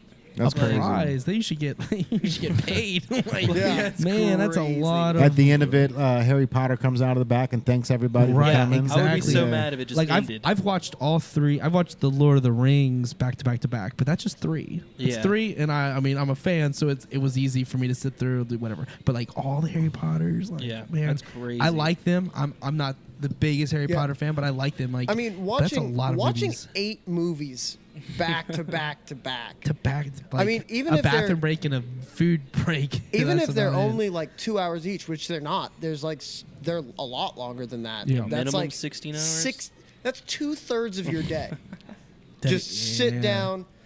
It's basically if you sleep 8 hours, you wake up, start watching Harry Potter, and then when you're done, go back to To sleep. bed. Yeah, yeah, Like, yeah, yeah. For sure, the runtime has to be at least like 18 hours. Like, sure, yeah, yeah. I would say least. it's at least 18 hours, right? I know 16 hours. both of the old ones. The last two, like the book 7, I think were like 2.5, 3 hours by themselves. And one of the movies like split into two. Yeah. One book split into two There was movies? 7 books, 8 movies. Yeah, They yeah. split the last book into This is 2 just under movies. 20 hours, so like 19 and some Jesus. change. Jesus. All right, man. I've got ScreenRant.com top 10 movies destined to become classics. Ooh. All Let's see if right. we agree. What Let's see is if- there like a time period that all these movies are from? Looks or like 2011 is the oldest one. the oldest. Yeah. Okay. So number 10 is Untouchable. Never heard of it. It's a French movie. Number 9 is Birdman, which when I saw Birdman with Michael Keaton, like I just randomly saw it. Michael Keaton. I'm a huge Michael Keaton fan, so I threw it on, watched it by myself, and like halfway through the movie, I posted on Facebook. I said, I don't know if I'm just in a mood or is this the greatest movie I've ever seen. Oh. The cinematography is so crazy, bro. Like the whole movie was filmed in like one file scene. Like it's just it flows. So There's no cuts? Well, there's cuts, but story wise, there's no like he doesn't wake up the next morning and stuff like that. No. There's I think there's. I mean, when they do the scene is one long scene. They don't cut it. So like these actors have to be really good. But what Michael Keaton did in this one scene was he was in New York at whatever Broadway play was there. He was on stage, and then when he gets off stage, he goes back in the back room. Strips down to his underwear and then goes out the back door, goes around the building, comes out onto Times Square, and then he walks right back into the building. And it's a one shot, one fluid shot, bro. And all these people on the street didn't know Michael Keaton was going to be there. Not only is he there, but he's in his fucking tighty whities. And so he's running through the crowd, and these people are taking out their phones and snapping pictures and doing all this shit, not knowing that they're a part of this movie scene where he's like trying to get back into the Broadway. But like as I'm watching this, and he's also a Birdman, so he floats and flies and does all this weird shit that you don't understand. And I'm like watching this, and I didn't hear a single thing about the movie, and I'm like, this is absolutely incredible, dude. Sounds like a cult classic in the making, right It, there. it's got Ed Norton in it too, bro. I think didn't that movie win Best Picture? Yeah, sure did. And that was one of those things like it got best movie of the year or whatever, and I was like, holy shit, man! Like this thing, and like it was one of those Reservoir Dogs scenes, you know, where like it's just like one uncut scene where you're just like, dude, everything's got to be perfect. Oh yeah. You know, or not? I'm sorry, not Reservoir Dogs. Goodfellas. Like when they walk through the Copacabana. Like so, he's like taking his girl in to, you know, go sit down at the Copacabana, and they go in through the back door, and he's throwing 20s to the door guys, and then they're walking through the kitchen, and everybody's in sequence, bro. Like they've got the guys walking past the camera with the bread, like you know. Yeah. Everything was timed to a T, dude. We're shooting a music video Saturday or Sunday. That's one take, dude. So it's not performance. I mean, there's some performance in it, but it's all acting. So who's the guy filming it? It's Alex Zarek. Shout out to Alex, man. Because Alec or Alex? Alex, yeah, man. Like that stuff's no joke, dude. Like everything's got to be perfect. You guys got to be so perfect. Detailed, like the script that we have of like. And it's music, so you're gonna be on time, and then our singer has to be singing at the right spots, and it's he's basically walking through a house and interacts with all of us individually, but it's all one take. So I can't wait to see it, dude. I'm excited. You guys got some great music videos, hopefully it works out because like it's one of those things where like if we just can't handle it, like we can just cut it up and make it film. You know, for sure. If we can't do it, but I think we can. Like we did the grocery store thing in like an hour and a half. So I think that doing like a one take and having all day, like 8 or 9 hours to do it, to try it, keep trying it, like we should be all right. But worst comes to worst, you know. Odd input, but Chris Stapleton and Justin Timberlake, when they did that song together, they did that music video in one take. Ooh, I might have to look into that. And it's dope too, bro, because the video is it's got a whole like building full of like extras, right? Like there's a stage and there's all the seats and everything, and it went so well that they kept the end of it in, where they're like, all right, cut, like that's it, we did it. Like, and it was like they even like got the cheers and everything in the end of the video because they're like, holy shit, it's done. You know, because like when you go to film, like if you're ever on a movie set, like 14 hours, dude. Yep. You're there for 14 hours. Like, get ready. You know, it's like hurry up and wait's the motto. Hurry up and wait. That is everything with a band right there. Yeah. Like, Yeah, bro. Yep. Yeah, sit and really, wait to sit really and wait. rushing to sit, especially All right. on tours. Always waiting for So- something that never happens or takes forever to happen. So Yeah. Birdman was number 9. Yeah. Number 8 is None of the Above. It came out in 2015. I don't think I've seen that. I don't think I've seen that one either. None of the the Wolf Above. of Wall Street is number 7. That makes sense. That one for sure. That's a great I can movie. agree I feel with like that that. one already is. Yeah. Bro, the fact that he didn't get Best Actor for that scene where he's crawling out of the Lambo. Oh yeah. Oh Yeah. my God! He's like, I don't know how, but I made it home safe without scratching the car at all. And then he goes out there and the car's just fucking totaled. Did Jonah Hill did he get Best Supporting Actor for that? He or should have, something? dude. I think he got a lot did. of credit for I it at think he least. did. Yeah, good for him, man. Like he's an actor that went from like he was in Grandma's Boy. Oh yeah. Right? Yeah, He yeah, went yeah. from like Super this bad. goofy, Dude. he went from like this goofy Yeah. kid to like this like mainstream actor, bro. That's like Yeah. serious about his craft. Because there's so many things wasn't online. There's so many accepted. things online of people like insulting him and him just him be like, oh, thanks for basically insulting me. Thank you for that. Like Oh, he's, bro. so, directed that he's music amazing video because that his came out. reactions are just so on point. Somebody was complaining about him not wanting to shake their hand or not wanting like did something. He was like, "Bro, I was taking a piss." He's like, "I don't want to shake your hand when I'm pissing." Like right. it's like these, you know, Right. to be a celebrity. Celebrities in the clouds. We just talked about that. These people are out there. We just don't think of them as one of us. Then there's Pete. Number 6 Pete's is one of us. Django. That makes Django. sense. I was Yeah. gonna Number say that 6 one. is Django. Yep. Number 5 is Drive with fucking Ryan Gosling. Yeah, I Okay. heard that's really good. I've seen bits and I haven't pieces seen of that that. Number 4 is Mad Max. Okay. Interesting. Interesting. Yeah. Number 3 is Whiplash. That's surprising. That was a really good movie, but a cult classic. I don't know, man. Mad Max probably cult classic just for the cinematography. Cinematography of it. for Yeah. sure, Yeah. bro. Whiplash was dope because it's got Miles Teller in it. Miles Teller's he's a fucking killer actor, dude. Yeah, for sure. Number 2's Interstellar, which I've watched that, That like one- so two or good. 3 times. That one's really good. Really that one's a good, bro. really Yeah. Like the parallel universes and like the like everything that goes on in that movie. Like I had to watch it 2 or 3 times and I still Yeah. don't understand it, right? And like I'm all about parallel universes and shit, bro. But like knocking on behind the bookcase, I'm like, what's Yeah. happening, bro? Right. yeah. I that- got to rewind the movie And 2 then- hours then and figure out what's and going on on. the planet for what is like every day That- or that 7 make- years. that makes It was sense. like every Yes, fifth. that's a real thing. Yeah. Yeah. That's a real. yeah. That's a real thing where you can go to, like, if you were to go to this planet, it would be 7 years By on the Earth. time you come back, Yeah. family's dead. Yeah, but you're you fucking can practically young. live forever. So Oh wow! Yep. Number 1 is Inception. Yeah, I can Inception see is it. fire, I still dude. feel like even like none of those movies came out like past like 2017. Like they were all still like older. Inception's older, yeah. Like Yeah, what's the newest movie on that list? Let me go back Mad to it. Max? Maybe that was like I don't know. later 2010s, I think. Like 2017, 2018, I think. Not sure. So It is a lost. But I Wow, know a few like half those movies were out when I was in high school. And Inception's 2010, Interstellar's 2014, Whiplash 2014, Mad Max 15, Drive 2011, Not Django really great with 2012, Wolf of Wall Street 2013. None of the above. So nothing after 2020.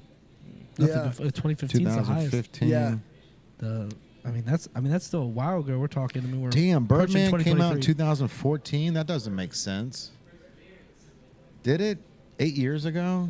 Yeah. I think that's about All right. right. Yeah. Yeah. Time's flying, And bro. keep in mind, we're almost in 2023. We're a Yeah. month and 8 2 weeks months away, bro. 8 weeks. 8 weeks. Can you believe that shit? Oh man, Time's flying, dude. And the fact that you didn't open up that bourbon peanut butter yet's impressive. I know. You've been staring at it for a while. I have. Yeah, Tommy, Yeah. do you want to do Do you guys want to? the chip challenge or take a shot of that peanut butter stuff Jesus that you're allergic Christ. to? Those are no comparison. I think we can mix I'm them. pretty He's well allergic backed to into peanut a butter, corner bro. there, man. Oh, you're allergic to peanut butter. Okay, I Yeah, didn't get that memo. yeah. Oh, okay.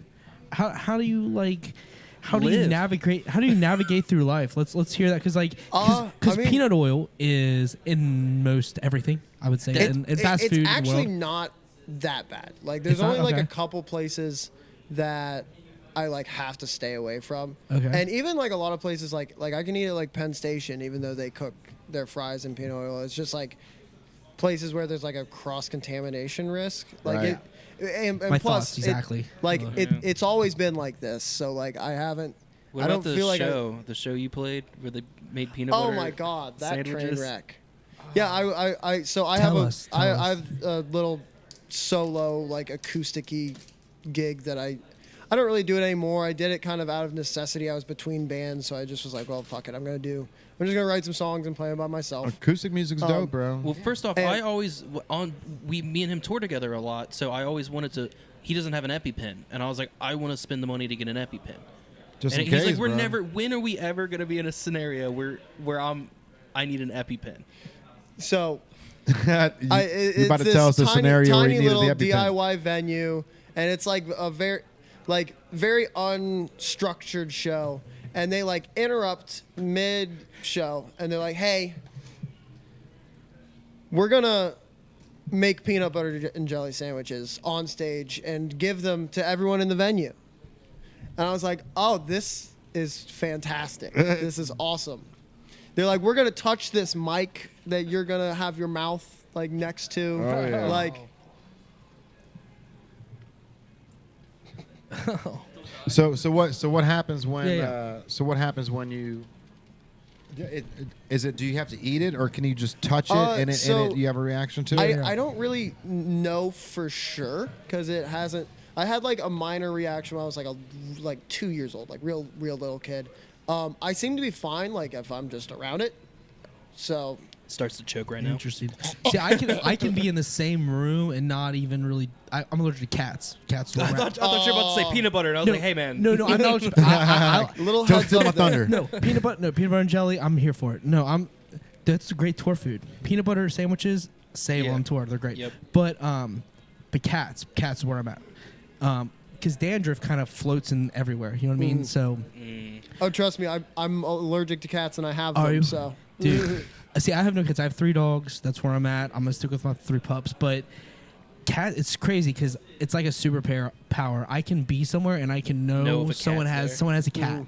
Not if a cat's there. If someone has a cat. Oh, like on We're from gonna be- being on them. We're going beyond if the cat's Wild. there, bro. Like I remember, It's the worst superpower I've ever heard. it is not a great time. you have a cat. I know, guys. So I used to work at this place called Jason's Deli, and I was there early in the morning. We do early morning catering, and I was taking food, whatever. But I was helping set up the floor, and I'm like mopping, and I could just feel my nose water and my eyes water, and my nose start to like get that feeling or whatever, like Spidey sense. Yeah. And I look around, and I hadn't felt it before. And there was a new girl. There was a new girl that was behind the register, and she's sitting there like putting the bags out and stuff. And I was like, I'm like, who just got a cat? Who's got a cat in here? And she looks up, and I know the other people don't have a cat. I knew they didn't. We've had the conversation, and she's like, I have 2 cats, and I'm like, I knew it. You have cats, and she's like, I'm sorry. I'm like, I'm allergic. I just knew, and it was like that moment. This is like a while back. I'm like, I have a superpower. I can tell. Yeah, I feel cats like if are there. everybody had cats, this would be more beneficial to you. Like, because then you'd be able to sense everybody. Yes, right. You'd be like, there's a person here. There is a person in who this has a alley. cat. Literally, yeah. But Now- they have to have cats for it to work. They have to have cats. I'm allergic to poison ivy, cats, and poison ivy. Poison ivy. Those are my 3. What? Poison ivy is the worst. I'm confused. I know. Say it Isn't again. everyone allergic to poison ivy? Poison ivy? No, I don't think What'd he so. say? You wait, poison ivy cats and poison ivy. Poison ivy. Poison ivy cats and no. Poison ivy cats and well, I guess poison oak is in that. Okay. That thing, but they're different. Those are different things. Those are different. I got poison ivy in my throat one time. Ooh. That that moment was one of the worst experiences of my life.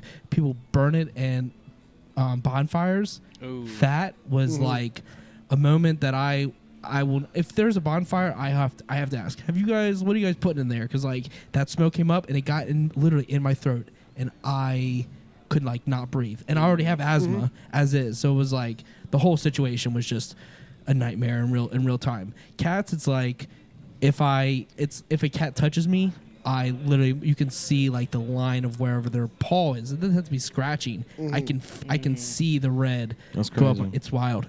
It's insane. It's like my body mutates, and it's really. See, his allergies like kind of got like a power, but yours I just doesn't really can't eat do Reese anything. Cups. Like You don't have really like any. It If you- doesn't if- affect. So if you were to like, let's say if you were to be like inserted in like a pool of peanuts. Yeah, you would I would know just it. die. Without just eating them. die. If it was like up to your neck and you just, These are definitely what would peanuts. happen? What would happen? Peanut shells. that. That's I don't honestly know. Yeah, 'cause, what- like, what- I- Let's Let's not figure find it out out. right That's not now. fun. That it's just an interesting thing. I mean, like, shit, man. If you got a giant vat of peanuts, I'm willing to test this. If anyone I has one actually of- requested that before the podcast. right. We need to it just was a on our gigantic lighter. pool. Did you of guys peanuts. not see that? That's I funny. specifically Yeah. requested Yeah. a giant You guys, vat of you peanuts. guys allergic to bees? Any No. bee No. stings? No. I No. mean, I don't want to get stung by it, but that's an interesting one. I don't think. Yeah. I just don't want to get stung by one. So I mean, I'm Yeah, it also still going to freak sucks. out. Dude, bees Like- are fascinating, bro. If you have honey, bees can like trace it by miles. You Yeah. know, if there's Bro, honey. if you piss a bee off, they will chase you for 200 yards, 2 football fields What? before they give Wow. up. If you can run 200 yards, you can get away from an angry 200, bee. that's a long. That's How do you piss off a that is bee? 2 football fields. That's Two a football long- fields, bro. That's a statistic. If you Man. piss off a bee, it'll stop chasing you after 200 yards. Calling Oh names. man, Like that's anger right that is there. anger. They probably have like a memory with it. And they Like, also that they don't they lose their stinger, Stingers. they die. so they're like Yeah. fuck it, Yeah, I'm they killing die. this guy. They die. They like I hope he's this allergic guy. to me. right. The queen bee is the only one that doesn't die.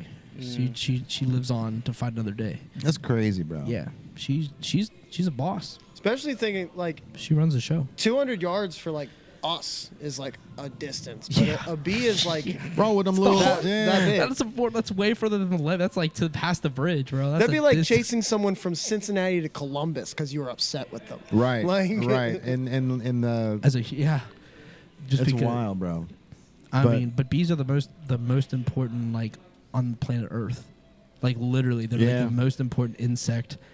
Period. It's wild. They are part of our survival, human survival. So that's Yeah, wild. they said if bees die off, we've got less than 12 months or something. Yeah. Something fucking crazy Yeah, like that. if all bees were died off, we would be dead in a year. Humans would just. I don't know why though, because I don't know what there's- Pollen or something. Yeah, I don't know. man. pollinate. Yeah, like they- plants would stop growing. and obviously we wouldn't have any more honey. That'd be What if sad. they took? What would happen if all the peanuts went away? Would that be a problem? I mean, I'm sure that would probably have a little bit of repercussion too. That it would probably be a problem for like specific people. Oh, I'm sure. Whoever owns Snickers would not be very happy about it. Right. Yeah. Right. The whole The the whole Reese Cup guys. Hershey The company Reese will go under. Cups guys. Yeah. Yeah. Those guys. The payday. Those 2 people. Right. So your 5-year plan, man. Yeah, so when it Let's switch. comes to Big Smile, bro. Yeah, what's where do you guys want to be in 5 years? 2020 27. 5 years, I'll be 31. I don't know. I'll probably be dead by then, but that's fine. Man, don't say that. You got a lot of living to go, bro. We'll Yeah, try. bro. I don't know. I just 30s are want the That- best. Just wait. We honestly, I feel like we've put so much into like the 1-year plan that like yeah. it really the 5-year plan depends on how this 1-year plan goes. Okay. for sure. We That got makes a sense. lot of Okay. stuff packaged up right now that's unreleased, as far as songs and some other film projects, and then music videos, and even as far as like merch designs and photo shoots and doing different collaborative things with other people. We're packaging it quite a bit and then waiting for that to drop all at once, and Dope, bro. kind of see where we are once that drops out, and then go from there. So really, we haven't looked too much farther than like a year and a half out. Do some tours. The focus is so- really on like making sure that this next like wave of content that we'll be having coming out is like as effective as we can make it. Really. That's smart, man. You don't want to step over dollars to pick up quarters. You know what I mean? You got to make sure you get all the ducks in a row and then knock them out one at a time. So the 1 year plan. So this time next year, bro. This time next year, hopefully all of our content is out, which would make sense because October is usually like when like the last month of content coming out, and then usually shut down like November, December, sometimes a little bit in January. Let it go on autopilot. Yeah. So I think by this time we'll probably hopefully be on like in October we'll probably be like on a full 1 or 2 month tour, probably starting. That's probably the plan.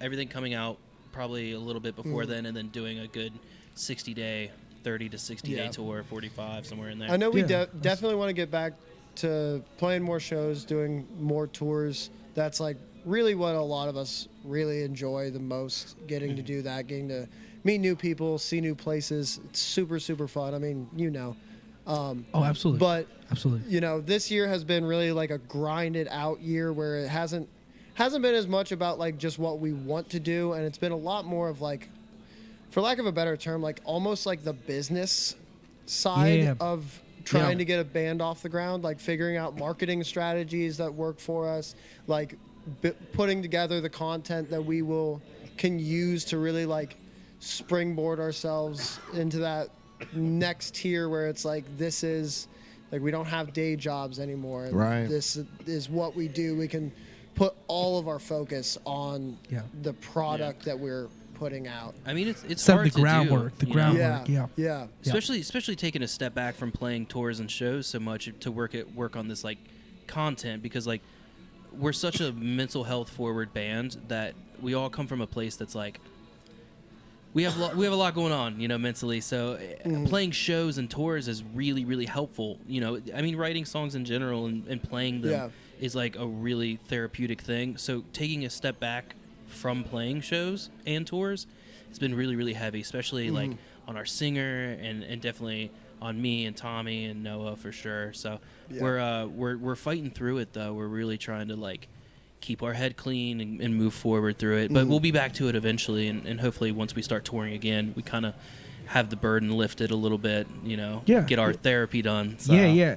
I mean, I think playing music and writing has its own mental health benefits and therapeutic focus in itself, because like there's something really therapeutic about like whether you're writing the lyrics, because I'm a big writer. I still write to this day. I've got a lot going on my phone, but I'm gonna need to see that. It's in there. It's in there. But but I think that it really helps hone in on where you're struggling, because everyone has different struggles. We are all different, dealing with different things, and like if you have a place that you can just put it, whether it's on the stage, in your phone, on a podcast, in your clothing, in your family, and just relating to them and being a part of that in that world, because a lot of people look to the family as their support system. Yeah. So if you don't have a support system and you have to go another route, I think we live in such a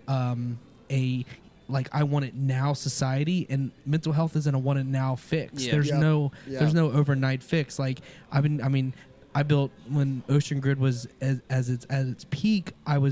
Everything was about mental health. That was what I wrote the lyrics for, was mental health. Like do you still remember your Monster speech? Oh, I did. I changed it every single show. Yeah, no, for sure. But yes. you got like you had like your points. Yeah, we're all in this together. Yes, 100%. I could recite it to you now. Yeah. Yeah. After the podcast, I want to hear you say it. But you're on stage. Right.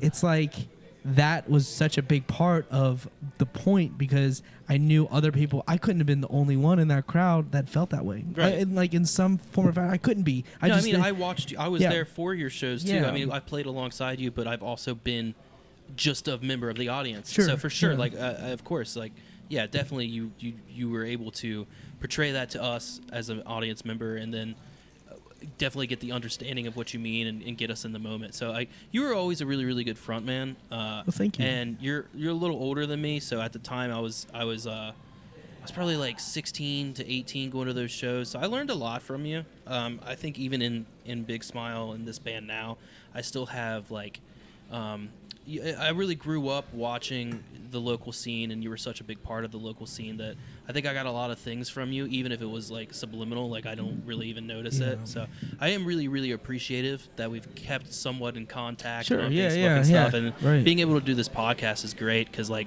to catch back up and really reminisce about what we used to do and stuff was really, really great. I agree. And thank you. I was trying to speak to a younger me. Be honest with you, I was like 25, 26, 20, 24, 25, 26, and I was like, you know what, I'm going to speak to my 13-year-old self, because I first got my bass, and I was like, I got it when I was 13 years old, and I was like, all right, this is like, one day I want to play in front of thousands of people, and like, I just want that. Yeah. And I got the opportunity to do so, and it was awesome, and it was like, all right, I achieved what I wanted. This is awesome. Like, this is cool. And then all of a sudden I started realizing like people were paying a lot of attention of everything I posted online, everywhere that I was like, all right, like this is weird, cool. And then Snapchat happened, and I got on Snapchat, and we had these location services open, and so people could find where you were. And these guys came to my house that watched, weird, right? Yeah, so it was like, I played Bogarts. We headlined that Bogart show, and I showed you that video. Yeah. But like after that, these guys came to my show that saw us at Bogarts, and like me and my girlfriend at the time, we were hanging out and just watching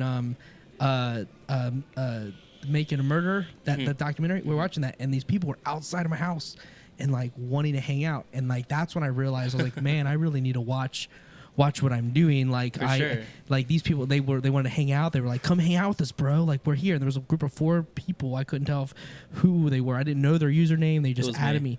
Yeah, no, I don't. I'm like, oh no, I don't know what you're talking about. I would have recognized your name. Yeah, I did not know this person. But it was like that moment. I was like, oh man, like I'm impacting these people, and they're coming to my house. Yeah. And like that was kind of scary. And like, and it was those speeches, and like I remember one time we played Legends in Latonia, and like I got on that soapbox and I'm talking, and I ended like crying like when I was talking the speech, because it was like hitting me, and those people were vibing with me. I was like crying. There's a picture out there I actually posted like of me in that moment of like just talking to these people that were just, there was not that many there, maybe 25, 30 that were right in front of me, but like they were just vibing with me, and we were just talking, like having conversations, and my speech turned into a discourse with people. And like those moments are just, I was so lucky to be in the position to do so, and like I just wanted my younger self to be able to see me in the crowd and be like, hey, I can relate to you, buddy. Like, it's all cool. You can stay up as late, because I'm a night owl, man. I stay as we all like have that in common, because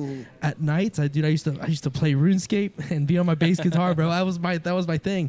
But it allowed me, because like it's just a click game. It's not really that mind intrusive. So like I'm just playing to like all these bands, and then I discovered Day to Remember, and then I just kind of got into it. I started with Red Hot Chili Peppers. That's what that's what opened me to music. Yeah, man. Interesting. Yeah, man. I was young, and like RHCP were like, I had all the albums, all the shirts and stuff, and like I just the whole thing, and Flea blew my mind. I played some Slap, and then I discovered a Pick, and I just kind of like went from there. Joined some. Then I discovered the Fall of Troy, the Blood Brothers. Ooh, fantastic band. So good, man. So good. Super formative band for me. Dude, me too. And like and then I got into I joined my first band, and then I realized that no one respected bassists. That was my. They need to. It's such the glue. I know, but like they did. That's when I realized. I didn't know that was just what was given to me. If it would have been a guitar, I can play guitar now, but at the time, like it was what was available to me. So I was like, this is it. And then no one respected bassists. I was like, oh, well, I guess I'm gonna learn how to play guitar then. I guess I'm gonna learn something else. But I continued playing bass at the time. But like, it was weird, because like I had all these ideas. I'm like, we can really market. I know how marketing works. I know how I gotten lucky enough to grow up in a house where we flew Delta everywhere. My mother worked there. She just retired from the company, and we flew everywhere. So I saw all sorts of touristy spots just because of the nature of it. So, and we always went to Disney, and their marketing's top tier. Right. So I understood marketing really early. Right. And I'm like, bands, we can market better. Why are we marketing like this? This is dumb. Yeah, learning that young is like such an important like aspect, and if your band can go far, like. But they wouldn't listen to the bassist. They don't listen. I mean, that is what I. Them? And that was the thing. Like some guy told me literally when he's like, dude, you play bass, just stop. And I was like, bro, we can market better. This is not marketed crazy. He's like, dude, you play bass, dude. Like, chill out. I'm like, it doesn't matter what instrument I'm on. I got really lucky and played drums. My dad was a drummer, so I was able to do that. But it was frustrating at the time, but like I eventually, that's why I started doing vocals. I literally was just tired of people telling me, you are playing bass, bro. Just shut up. Yeah. And I was like, all right, so I'm just going to learn how to do vocals. So I downloaded Melissa Cross's Zen of Screaming. Yeah. Yep. And I was up in my room. I was living in this house with some guys just hanging out. And I was like, you know what? I'm in college. College just ended. I was like working at this bank with my degree, making like cool money, but I wasn't interested, whatever. Started this band 2013. I was like, you know what? I just want to do something, be my own thing. 2013, man. Yeah. And I learned how to scream, and I could kind of keep a note with singing. So I was like, all right. Then I got my buddy Dustin, and who had been in a band before, and got Zach the drummer, and just started picking pieces of the band and put it together. And I was like, you know what? Now I can get my message out, and people can tell me to stop shutting up. And that's what that's why I wanted to become an A&R rep. My goal was to help bands get signed. I was like, once I get signed, I can bring everybody. The Earth Laid Bear was one of the people that I wanted to get signed.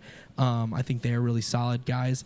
And like, I wanted to bring my friends with me. That was my goal. Let's get signed, and so we can bring all the homies from Cincinnati to whatever, that was my thought process. So 2013, 2012, when I started, like I was technically 2012 is when I started the band, but we didn't become a legit band. Like I didn't do anything like with social media till 2013, and then 2014 I made it an LLC. And I decided to go that route from the business standpoint because I was spending way more money than I anticipated. So I was like, I need to make this an LLC so I can put the money into something of value. For sure. I understood business because my dad happens to be really good with the business thing. So I was like, you know what? I'm going to listen to what he has to say. And without him realizing it, and he didn't like the music thing. He was like, you need to do something. So I went to college the whole time. We talked Wednesdays and Sundays. Every Wednesday and Sunday for 12 to 15 years, I was band practice, period. Yeah. There was nothing else. No working, no relationships, no anything. Wednesday and Sunday nights from about 6 p.m. to about 10 p.m. That was my band time, and you can leave everything at the door. That's crazy. That's literally our schedule right now. Is 6 it? to 10 p.m. Every Wednesday and Sunday. Yeah, that's wild. Yeah. That was I set that precedent. To this day, I still do that. That's wild. I wonder why that is because like when I first started, our practices were Tuesday, Thursdays. Yeah. When I first began, and I was like, we'd have practice, and there was the band that told me to shut up, and I was like, I'm not mentioning names, just it is what it is. So, but it was Tuesdays and Wednesdays, or Tuesdays and Thursdays, and I was like, these just seem so close together.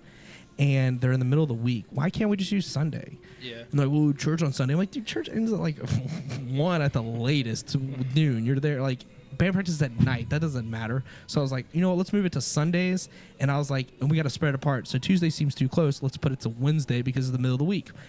And I ran at that point. All of the bands I knew were doing Tuesday, Thursday for some reason. And I shifted it to Wednesday, Sunday. And it's funny you guys do Wednesday, Sunday because a lot of these bands weren't. But I was just, those were the days that made the most sense. Yeah, for sure. You know what I mean? Like, it just is logically. I was like, I don't know. Why are we doing Tuesday, Thursday?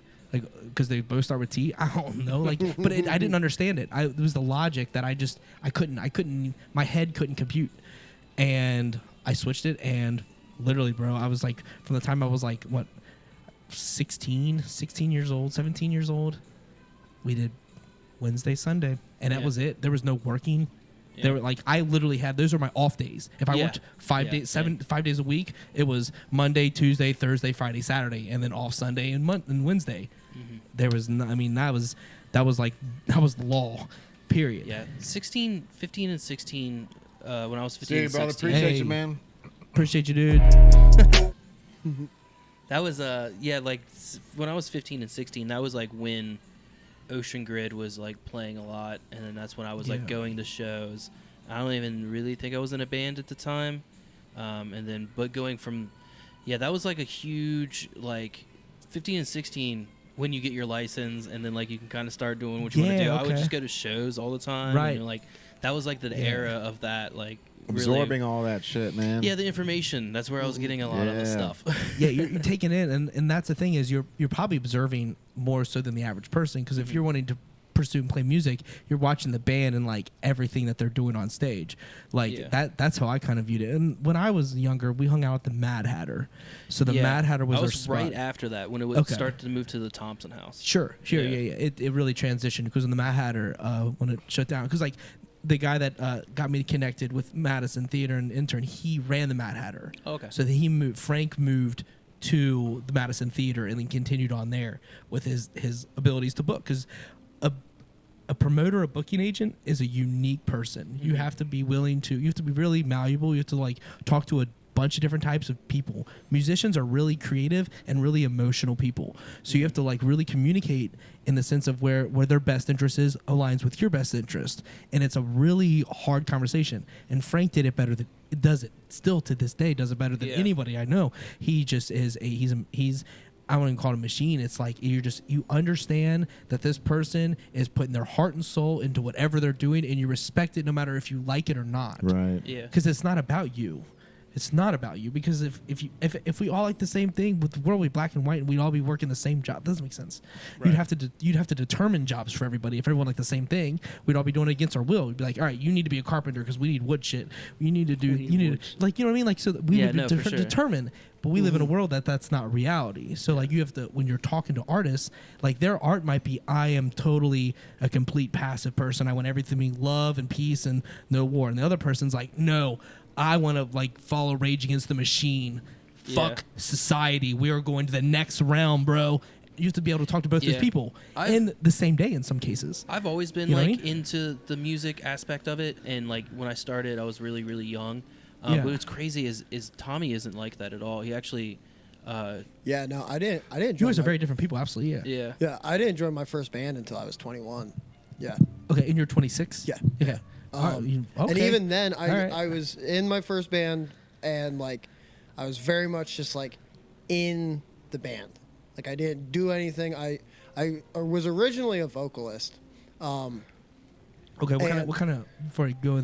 Always like pop punk. punk. Okay. Always. I grew Not up singing I and loved screaming. Singing. All just singing. Okay. I grew up loving post-hardcore, but I could never find a post-hardcore band. I had a friend tell me like, "Hey, go try out for this pop punk band." Yeah, I'm not even a big post-hardcore fan or a screaming fan. I'm a pop music fan. But I wanted pop. I just happened to do the screaming in the band. You know what I mean? Like, did what I was good at. Like, found my role in the. I've definitely like grown into being much more of a pop punk fan. I mean, I've played in pop punk bands for like 5 years now, so the whole career, it just comes with the territory. But at the time, it was like that was the closest thing. Let me go back further. I mean, you were a college athlete, and that's where your avenue was initially. Yeah, until I was like 20. Athlete too. Yeah. We talked football, so I played. Usually athletes kind of lean to the fantasy football. Yeah, world. I played baseball all the way up. I got 1 inning pitched in college, and then I got hurt, and they cut my scholarship. Oh shit. But the thing was, it's kind of part of the reason why I do music. I come from a very musical family. I've played guitar since I was like 14. Grew up like my mom did off-Broadway musicals. My dad always played guitar. Like, so it was always like something that was really active in my life. It was like a fun hobby that I did, like a stress reliever. But like getting as far as I did with baseball, because I was like from the time I was like 5 years old, I was like, I'm gonna be a pro baseball player. Like that's the goal. That's a hard thing to do. That's all I'm gonna try to do. That's probably the hardest sport to get to pro. Yeah. I was like, I came really close. Like I had scouts that had come to look at me, and then freshman year of college, I get hurt. Like I got close enough that this dream was like tasted a reality. At the fingertips. Like wild. It was like right there, and it was like, this could actually happen. Did you like AAA? Did you actually ever get to the point of I played a year of semi-pro. Okay. Before actually, I took a year off after high school, played a year of semi-pro ball, and the reason I went to the college that I did was through a connection from that semi-pro team, and it was some tiny little like country, middle of nowhere college. Gotcha. It's very hard to get a pro baseball player outside of maybe basketball, because football has, even if you're on the practice squad, you're still considered pro football. But baseball, it can stick you at the very tip top of AAA, and you're almost there, but they'll never call you up. Baseball's really weird because a a lot of people don't even realize there's like So there's the majors, and then there's like several levels of like affiliated minor league ball, where like you are like that team is owned by a major league team, right? And you're like working through their system. Yeah. There's one in Louisville. There's like 10, 15 leagues out there that are below those leagues. Yes.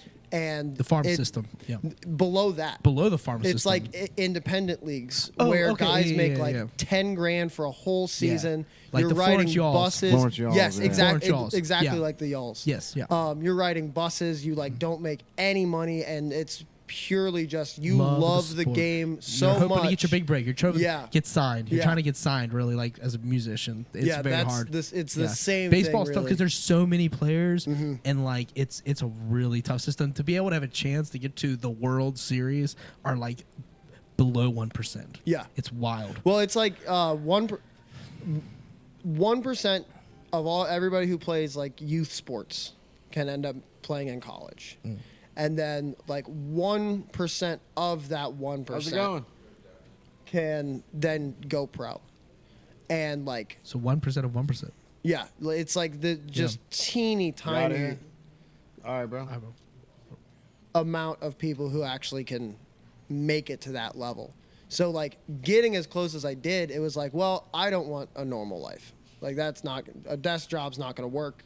Like so that was I lost my scholarship, left school, and immediately was like, I have to figure out how to make music work, because that's the only other thing that I could see is like a similar life. If I can't be a pro ball you're not player, behind a desk. That's like for sure. Yeah, like do something that's different that not everybody. I would does. say music is a harder route than going baseball, because baseball has kind of a built-in system structure that you kind of can follow, where music, if we like you, and the thing was when we got to meet with the label, his exact words were like, all they care about, because like when he told us we weren't there yet, he's like, man, all they care about is, and I quote, asses in seats. That's what he said. He's like, it doesn't matter if we like the music, dude. It doesn't matter if anything to do with that. If there's asses in seats and you might have some internal structure, we're there. But asses in seats. And I was like, at the time I was great with the keeping track of like all the pre-sale numbers and everything. Like I was like, oh, that makes sense. It's just the amount of people coming to the show, which gets you to that level of stage. Which baseball doesn't. You don't need asses in seats. You just have to be talent, and that's. I've told the other guys in the band that it's like it's really interesting because they're so similar, but like baseball has like or any sports has like a really hard path to follow, but the path is there. Like it's one path. It's like practice a lot, get really good, go play in college, keep getting better, go pro. And putting the correct diet in your system. Yeah. Whereas with music, there's like 100 paths. Yes. And you have to kind of almost guess. Yes. Like this is the one, and it's not even like one path that if everyone can find. It's like one path for each individual artist. Like what am I good enough at to be able to sell tickets? Like should I is pop music the avenue? Is rock music, rap music? Like there's so many different like paths you can take, and it's so hard to like know that you're investing your time and effort into the right path. Yeah, I'm right. That you're literally speaking my lingo. Like, what is the right path? You know what I mean? Like, it's so hard to know because it's so individual. It's hyper focused to who you are. I mean, there's artists that like completely switch gears to like from one genre to another. A lot of people go into like the hip hop world because they kind of see that as the path of least resistance, and because there's so much opportunity in that world.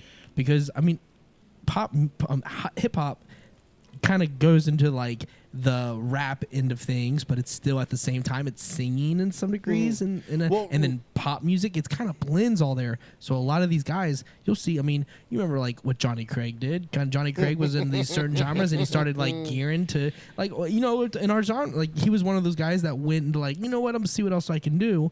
And he didn't necessarily go into like the rap heavy, but he definitely did, like was like hip hop, R&B. He did go there, yeah. Music. But he did like, I mean, he was on stage with people screaming their heads off. You know what I mean? Yeah. Like that are getting on their hands and knees and just like putting everything they have into out of their diaphragm, and he's on there, but like, all right, I'm smooth like butter. Like, you know what I mean? Like that was his path, and then he made his own decisions to kind of knock himself off his pedestal. But like in that time, his vocal wise, his training with his grandmother and all the stuff that went and involved that was amazing. Like he learned how to sing from his grandma. Yep. Like what? Like man, like that's cool. Like that's cool. Like a lot of people don't even get to meet their grandma. Like it's crazy that someone a generation above is like, you know what? Let me teach you how. Let me give you the soul music. And he was like, you know what? I'm gonna take that and tour some metal bands. Run with it. Yeah, you know what I mean. And that's the beauty, because his path was that way. And then we talked about Dance Gavin Dance earlier, and their path is amazing. Like there's a band as a totality. After they like before Johnny Craig, after Johnny Craig, and beyond. Like, bro, that band has adapted, and they've continued to be on the top of the food chain this whole time with different vocalists. That's what's amazing. So those are the dynamics that I'm most intrigued by, like how you pivot when something happens, like the pandemic, for example. So when I got involved with Native, me and Jay we kind of like, I came to the store to buy a onesie for my daughter, and he was like, we can work together. I've seen what you've done. Let's get in. Let me show you something. So he showed me the podcast equipment. He's like, it's beyond the clothes. I'm like, that's very smart. I like that. Like I can do that. I've done some podcasting. Let's make it happen. So we started podcasting and whatever.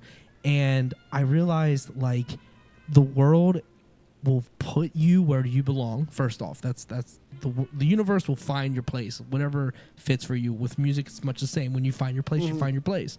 Like athletes, they switch from baseball to football. We've got like Kyler Murray and like Russell Wilson. Those guys were baseball players, but they chose football. But it could have gone either way, as long as they're a quarterback and you got a good arm and you're fast. Like fast helps. So like we all live in this different journey or whatever, and like to see bands like Dance Gavin Dance like lose a vocalist. I'm like, you know what? We're going to pivot. We're going to change our genre in the same genre, and we're going to release a whole new song with similar artwork. We're going to be kind of the same band, but it's a whole different guy singing, which is kind of the most important aspect to bands. People mostly follow the vocalists, for better or worse. Like we talked, bassist is the back, vocalist is in the front. Right. I went from the back to the front in that case. But like Dance Gavin Dance, dude, they like have released so many different albums, but you can tell it's the same band, and they've pivoted and adjusted to a level that like I don't think many bands even compare to on any level of popularity. Yeah, I mean they've definitely shown like a level of like resilience. I mean, shit, just to be a band since 2006, like that's crazy. Like so many of the bands that like were around and active like when they were coming up are like not even just gone. They've like been gone for 10 years. Right. Like, yeah, and they're granted having their own little controversies. But, I wonder who the new vocalist is. They have not announced a new vocalist, have they? So they haven't announced a new vocalist. Andrew Wells, who's been filling in on lead vocals, said at a show, I think it was, I don't know if it was like ending the tour, I assume that it was, that it was going to be his last show doing lead vocals. Okay. So there's like speculation. There's speculation as to what is coming, if it's a new vocalist or having Tillian come back, which I don't know if I could. I mean, I think he's the best vocalist they ever had, in my opinion. I think he, even though like he is where he's at, but like for the band, he fits so well. That his voice is just so, because like it's a unique sound. It's a unique sound already, and he's got such a unique sound in himself, and like it is something like no one else sounds like. He is one of a kind from what I've heard. Like my experience in vocalists, I'm sure there's other guys that have mimicked him, but like, well, there's a lot of people who like are, excuse me, coming out of the like swancore genre that are yeah. starting. Like, there's a lot of bands who have like emulated that sound. Granted, Will Swan is in all of them. Yeah, but he's beast. Yeah, yeah. I would say that honestly, like, as much. I mean, Johnny was definitely that guy that was like, he was that celebrity, that Pete Davidson. He was that guy that was bigger than I think Tillian. His vocals spoke for him, not his personality. You know what I mean? Like that's. I don't know. I hope the next vocalist that they choose is someone that just has like some like them completely themselves. They don't try to be any of the previous vocalists. I would love for them to keep a new chapter going. To be totally honest, I kind of would like to see them not have a permanent new vocalist. Okay. Like do an album with Vic from Pierce the Veil or Kellen Quinn. Like, just because they can't seem to keep one. That's fair. Like I would love to see the writing that would come out of like having the same 5 guys behind the lead vocalist, and then just keep switching it up. Like, keep giving us like really unique, different Dance Gavin Dance sounds. It could be really bad. Like, I don't expect it would be. I can't imagine them releasing anything bad. Yeah, no. So I think you're probably. I think that's a great idea. I mean, I've listened. Everything they release, I'm gonna listen to. I got an opportunity to tour with them. Like, I would listen to everything that they release. Period. Like, when we were hanging out, I was in awe, but I was lucky to be in a position where they were considered with them, so it was awesome being a part of it. But like, I was like, man, hang with Dance Gavin Dance, hang with Oceano, like, you know, Conquer Divide, like we were talking earlier, Upon a Burning Body, like all those guys. I was like, wow, this is awesome. But Dance Gavin Dance had me the most like, how have they sustained this level of like this level of like, they're iconic guys, they're so good. Swan, he's amazing. Like, everything about them is just so. They're in their own lane. I think I really do. I think a lot of it is Will Swan.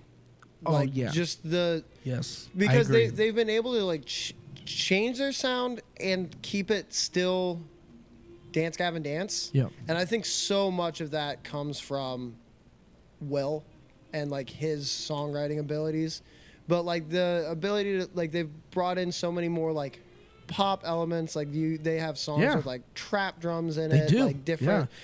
They've kept fresh. That's on Afterburner, there was a Spanish song, like a straight up like Latin. Right. It was like that's the thing is like, and we're talking a post-hardcore, metalcore band, however you want to put it, and they don't have like Dance Gavin Dance. Like, there's nothing about that screams we're gonna last as long as we're lasting. You know what I mean? Like, you're not thinking like, we're not talking about Slayer, we're not talking about Justin Timberlake, we're not talking about iconic names.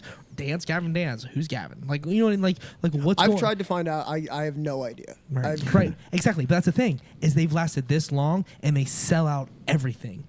Mm-hmm. Bro, all those people at that venue that like in New Jersey that were there just to see Dance Gavin Dance for that specific night, that was. I mean, they have their own festival. It was amazing. I was mind blown. I was like, I'm so glad to be a part of this one situation. And then we continued playing shows and whatever. But like, that first moment, I was like, wow, like this is. And I mean, Dance Gavin Dance merch is on every human. There was nothing else. I mean, no one else had merch. I didn't see any other shirts. I mean, we sold a few, which was cool, but like, I didn't see any Oceano. I didn't see Upon a Burning Body. I didn't see any. They were all there for DGD. Every single person in that room. And that's speaking to all humans, man. Like, it's impressive. And it's something they definitely deserve their flowers for sure for standing the test of time. I mean, that's something that I think any band, like, especially like yourselves, I mean, you sit in a unique spot. I mean, you're this city. I mean, the bands that have really made it out of the city, there's not a lot that have gotten to taste that regional to national, that limelight. You know what I mean? And for you to be in a position where, all right, like, we're seeing the numbers, we're seeing the opportunity for, like, to the next tier, the next level that you're gonna hit, which is awesome, because this city has so much talent we're literally sitting on a hotbed of musical talent. I know we talked about hip hop and we talked about like metalcore and rap and there's rock, there's pop, the acoustic around here. I mean, the open mic nights have got these people that I'm like amazing. I'm like watching them open mic night. I'm like, why aren't you signed, bro? Why are you here? What are you doing at an open mic night? Like, are you just donating your music to our ears for this pleasure? Like, why are you in this? Why are you here playing for 10 people? That's how much talent Cincinnati has. It's in the Midwest. We'll expand. We're not in Los Angeles. We're not in Chicago. We're not in New York. We're sitting in we're kind of in a spot where we're uncharted territory. But all these artists come out of here, man. It's pretty amazing. If you look at Cincinnati's like history and even up to Dayton, Ohio, and to Columbus, there's a lot. Dayton has a lot of. Dayton does have a lot. Yeah, it's not. I mean, we're half an hour away, 45 minutes away. Honestly, Ohio. I feel like there are so many artists that I'm like, I wonder where these guys are from. Ohio. Yeah. Like a guy we've been really into recently, Break-Ins.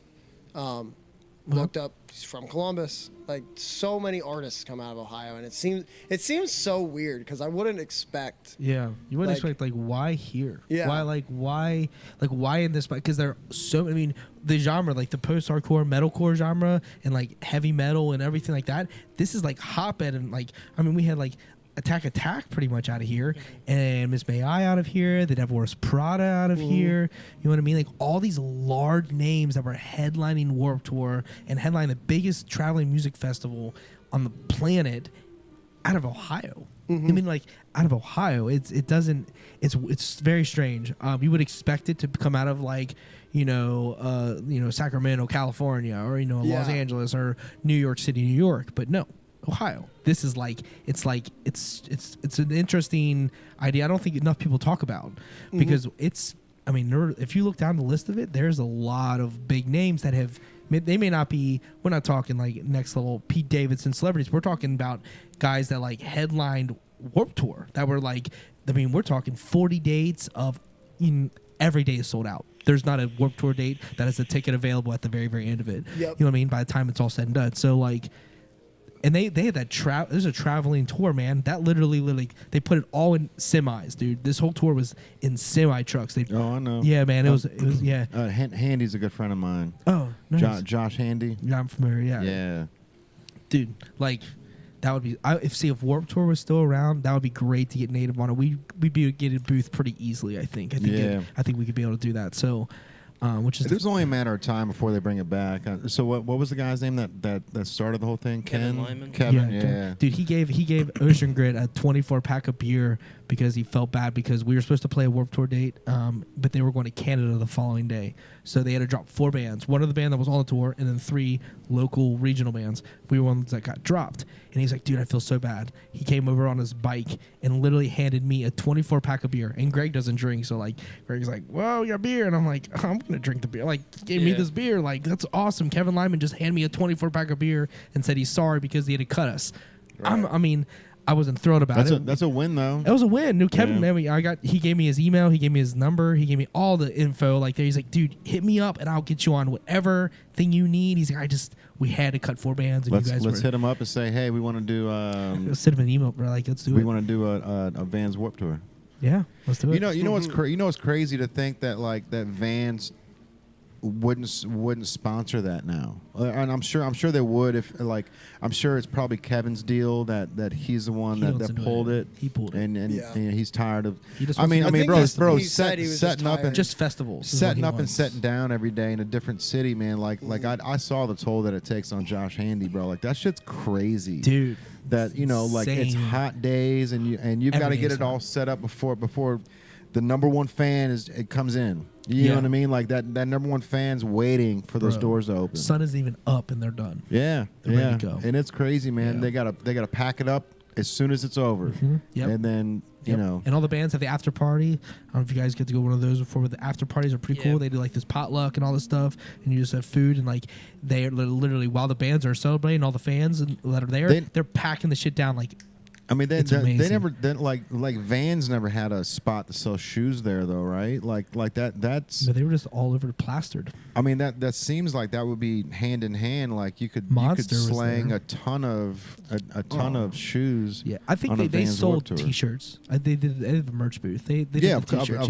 of course. Yeah. But Vans, like if you wanna put your shoes into the next platform, you know, give the shoes to all the performers, and then slang those same shoes out there at one of the merch booths. Yeah. You know what I mean? And then give Kevin a little cut of it. Right. And then all of a sudden, maybe Kevin's back into interest. Yeah.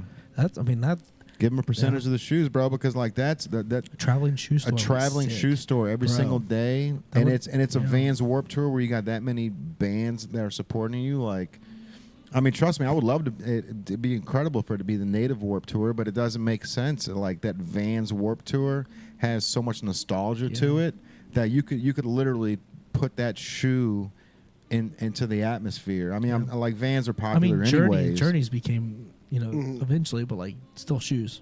Yeah. Still shoes. I mean, like you would just, I think a traveling shoe store would be so dope. They could do like a whole pop up. It would really not that be hard. I mean, bro, you just lace all the artists with the new fire, the stuff that's not even in the stores yet, right? Yeah. And then the only way to buy the new Vans colorways is on the Vans Warped Tour. And then once the tour's done, then we'll drop them in the stores. You know what I mean? Like that seems like that should be a no-brainer. How sick of it? Like each date had one shoe that was specifically for the date. So it'd be like bro, one like of color 40, coordinated one to of 40 the city. Yeah. That'd be fire too, man. Man. Go to you got to go to Baltimore if you want to get the purple and yellow Vans. Yeah. You know what I mean? If you want the orange and black ones, you got to go to Cincy. Yeah, if you go to Indy, you get the blue and white with like the Colts That'd be colors, or maybe fire, the Pacers bro. colorway. Maybe I don't know. Like, And do a limited run. You know what I mean? Yeah. That's a guaranteed $4,000 if you're only selling 40 shoes every. I mean, you mark up the shoes to a little higher, so you're getting that overhead taken care of. Like, man, bro, we should reach out to them. Yeah, I mean, you got his number, bro. I did. Apparently, you guys are boys. He just gave me beer. I'm sure he's That's a hell of a contact to have on the phone for sure. Yeah. It was. Yeah. I Intimidate- never really used it. I sent him an say- email. I did send him an email after it. I thanked him. I did that every time. I did that a lot. Yeah. But like, I thanked him. I appreciate it. I sent him some of our music. I just like, hey, appreciate your opportunity for even giving us the chance to even be there. And then I left it at that. I never got an email back, but like, it's just too scared to use the phone, man. I didn't use the phone. I've got that too with AJ Vaynerchuk, man. It's like, oh, bro, like I want to send that text, man, but it's like, it's got to be worth it. Like I can't look like I'm asking for anything. It looks like it's got to be on like an even I felt keel. the same thing. Yeah. But I thought email was classy, and I did it and did like the whole like. He might have not even got it, bro. Like May honestly, not have. like email. Did you see the email that I got today that I sent you? Some kid from high school is doing like a thesis, and he wants to talk to us about like his entire paper. Like his entire paper is about like our store. Oh wow. Yeah, bro, which is super cool. I caught it in the email, and Yeah. these things like my emails. I've got all three of them attached, and one of them is like an old email, so I get probably 300-400 emails a day. So a lot of this stuff gets buried. Where like Your phone is ridiculous. Maybe Kevin Just didn't even saying. see it, bro. You know what I mean? Maybe it just. I don't know how you see a lot of things. Your Did you text, see that your somebody text messages are.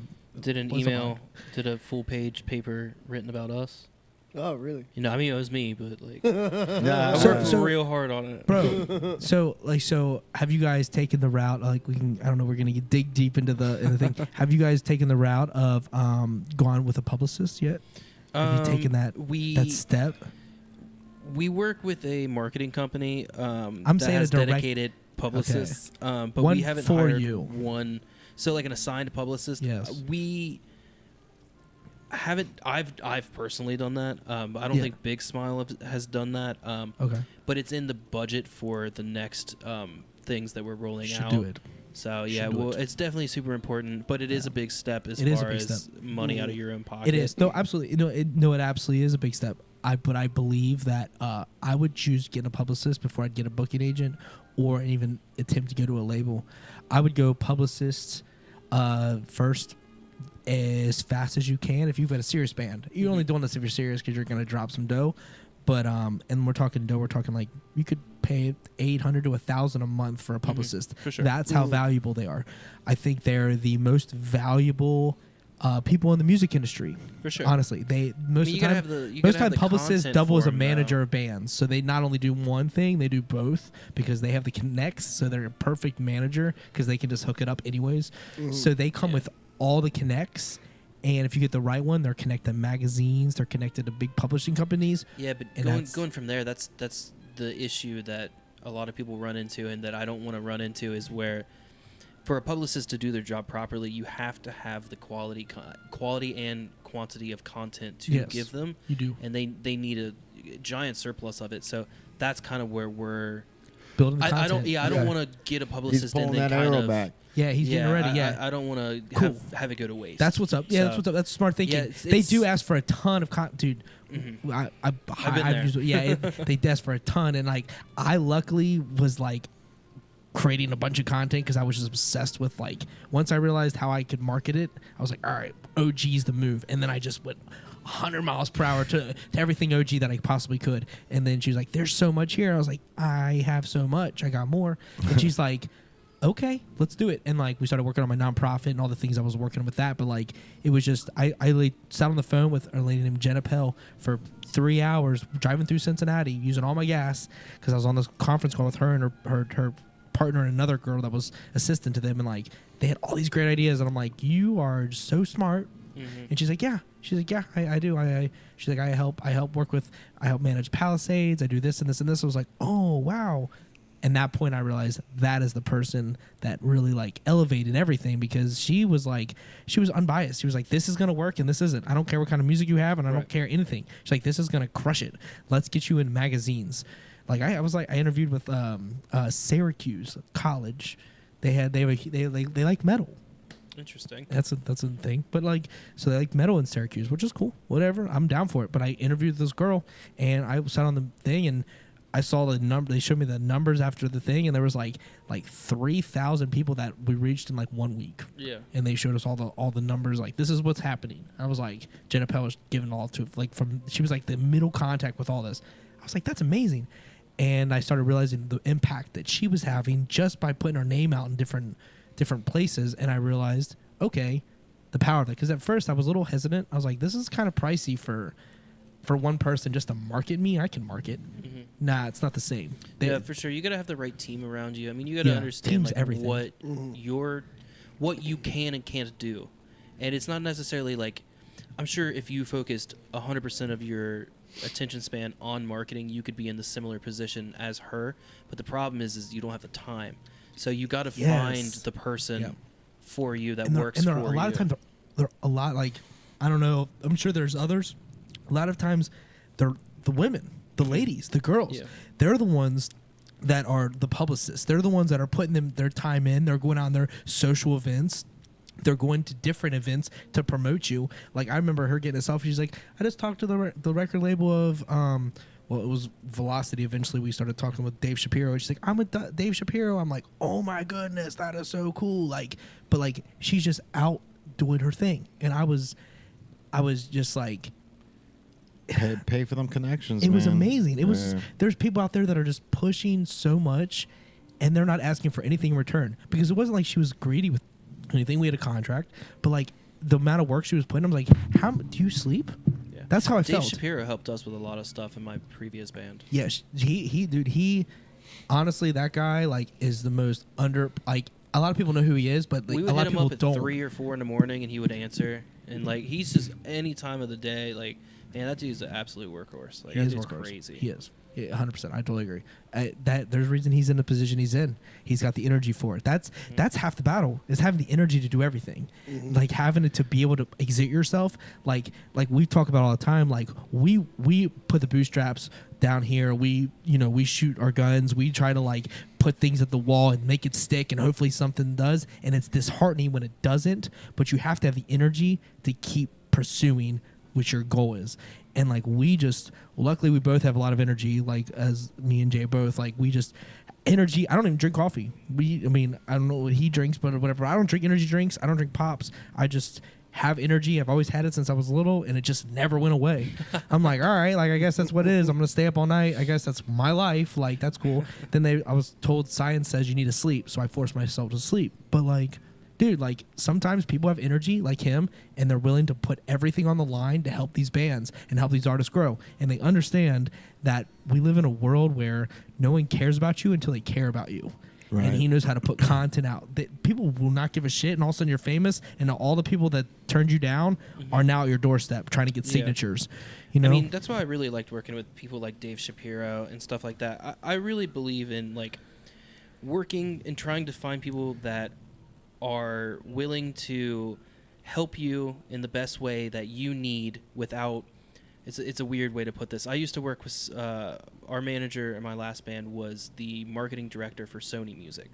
Oh, nice. And he could put us on tour with Ariana Grande if he wanted to, but we weren't ready. Yeah, you're not ready. Which is, I really respect that. Like, I really like that he's like, these are the steps you need to do that. Like, that's my favorite people to work with, where it's like, you might get a manager, you know, some random manager that's like, let's try to get you on tour with Ariana Grande. We're not ready, man. Like, that's insane. Like, that's huge. Like, or Miley Cyrus or whoever it is. Like, I like working with the people that have the connection. They're like, let's build you to it properly. Because if we stick you on a tour with like somebody like that, like you're gonna get destroyed. Like you're gonna get eaten alive. So that's the same thing with the fans Shapiro, are not gonna even like that only happened one time in history, and that's Post Malone going on tour with Justin Timberlake, bro.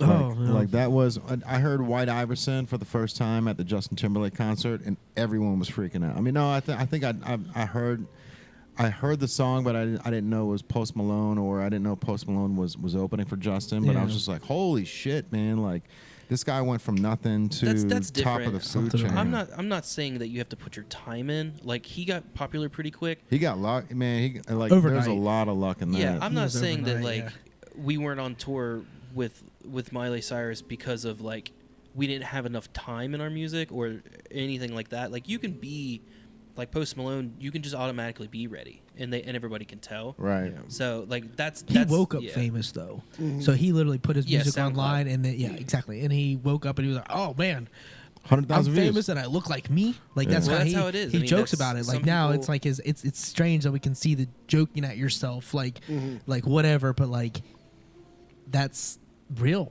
He literally woke up and he was just, all right, he's going to go on tour on whoever he ever wants to for the rest of his life. Yeah. And now he can get face tattoos and no one bats an eye.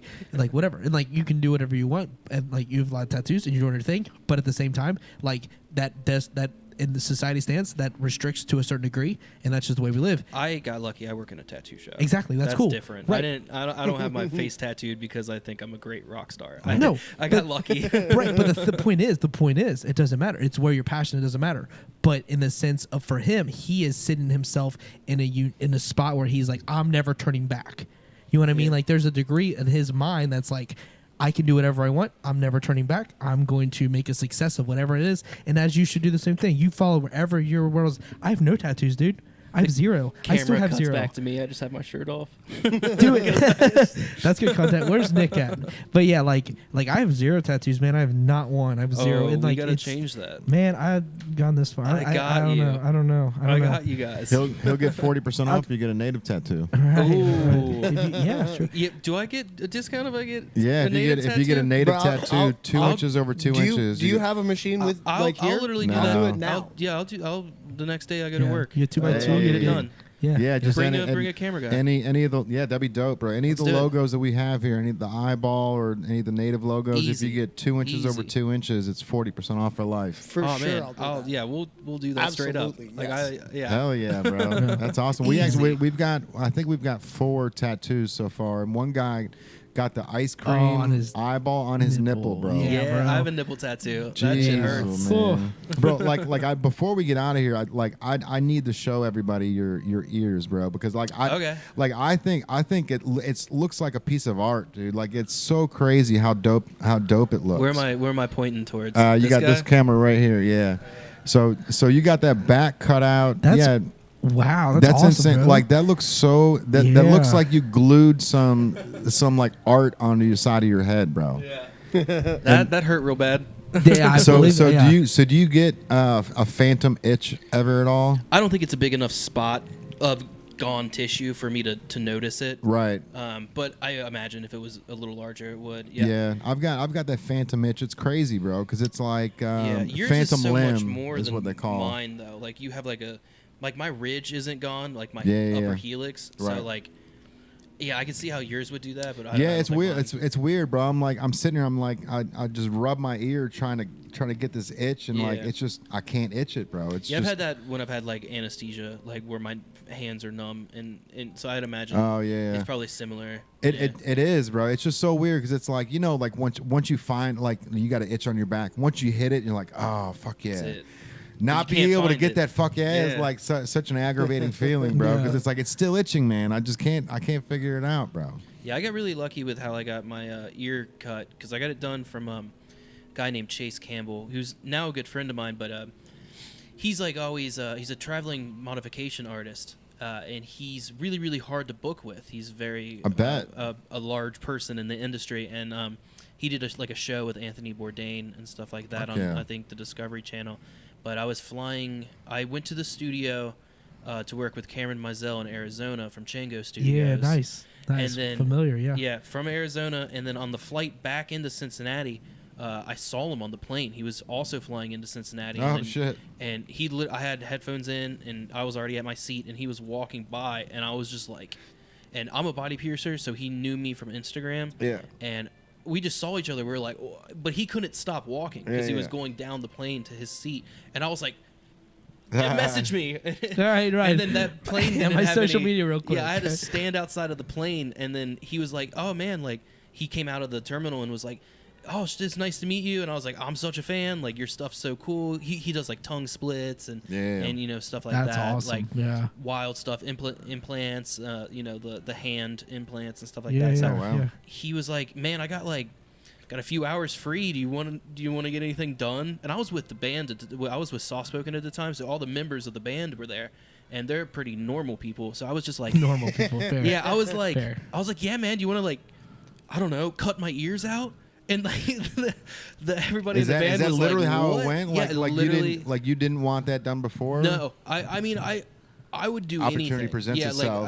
like if I wanted to do like I would get my tongue split if somebody offered it or any modification like that. But that was the first thing I really thought of. I was like, oh, let's cut my flats out. Yeah. And he was like, yeah, man, let's go. So we went from the airport back to dropped everybody in the band off, and then I immediately went to a tattoo shop that he was like guest spotting at. Dope. And like that had to confuse everybody in the band a lot because like the next day I just had my ears gone. You got both of them done on the same day too? Yeah. Did you yeah. almost like after the first one were you like, bro, I don't even want the second one done?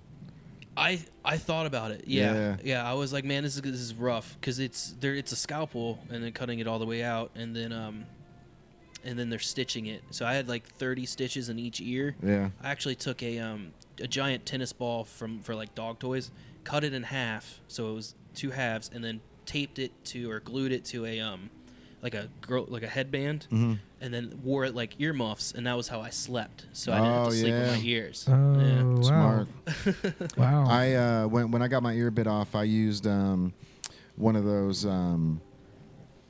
pillows that like wraps around your head. Oh, yeah, like a neck pillow? Neck pillow. Yeah, they told me to buy like one of those pillows that you sit on when you got a shit. Oh, okay. And yeah. just put your Yeah, ear like in a that. I'm like, donut. I don't want no fucking plastic. I can't sit on a plastic thing. So I bought one of those little neck pillows, and it worked perfect, bro. Interesting. Did you But- have? Were you stitched? Like Yeah, stitched they up? actually. So I had the ear in my hand. So when I went to the Ooh. hospital, they sewed it back on, and they were like, chances of this, it's gonna fall off in 2 to 3 days. Yeah. Blood Just flow because and- blood flow. Yeah, but it was the middle of summer. I wore a beanie to keep all like my ears warm and all the blood circulating. It stayed on there for like 3 weeks, and then it actually fell off down at Star Lanes. I was in the bathroom fuck, man. with Steve Hill, and Oh. he's like, bro, it's falling off. Just pull it off, dude. Just fucking pull it off. Oh man, what? Yeah, so That's we Oh. wild. pulled it off in the bathroom down there. Bro. What'd you do with it? Still have it. That's awesome. I still Yeah. I had my flats. Yeah, So I it's- had them in. It what looks is- like a potato chip now. Mine's all like fucking curled yeah, up. mine and- got like real bad. I sold one of them to an artist that was in town for like a he was like a what are those artists that they do sculptures, but it's like, I don't know, like really, really abstract artists. Anyway, he was in town, and I saw a piece of his that I really liked that was for like a few grand. And I was like, he was just a wacky dude, and we got talking. I was like, I'll trade you my ear for that painting. I still have it. It's in That's my house. This is a true super story. dope. I can't Yeah, confirm. That's so dope. So yeah, we swapped. I gave him my ear, and then the other one I ate. Like I was told to, like you're not supposed to waste your body. Like they don't do that to everybody, but because I was a piercer, like in the body modification industry myself, you're not supposed to waste your, like, I don't know. So they had me eat it Can't you like use it as like a trophy? or sell it for a painting. Yeah, Yeah. Like, yeah. put It it was, like it on a was plaque, wild. like a baggie or something. Or, Yeah, I've actually had my ears Interesting. cut out 4 times. So I have the tops done. Oh, So wow. 1, 2, and then I have the regular stretched lobes. But my stretched lobes were actually cut out.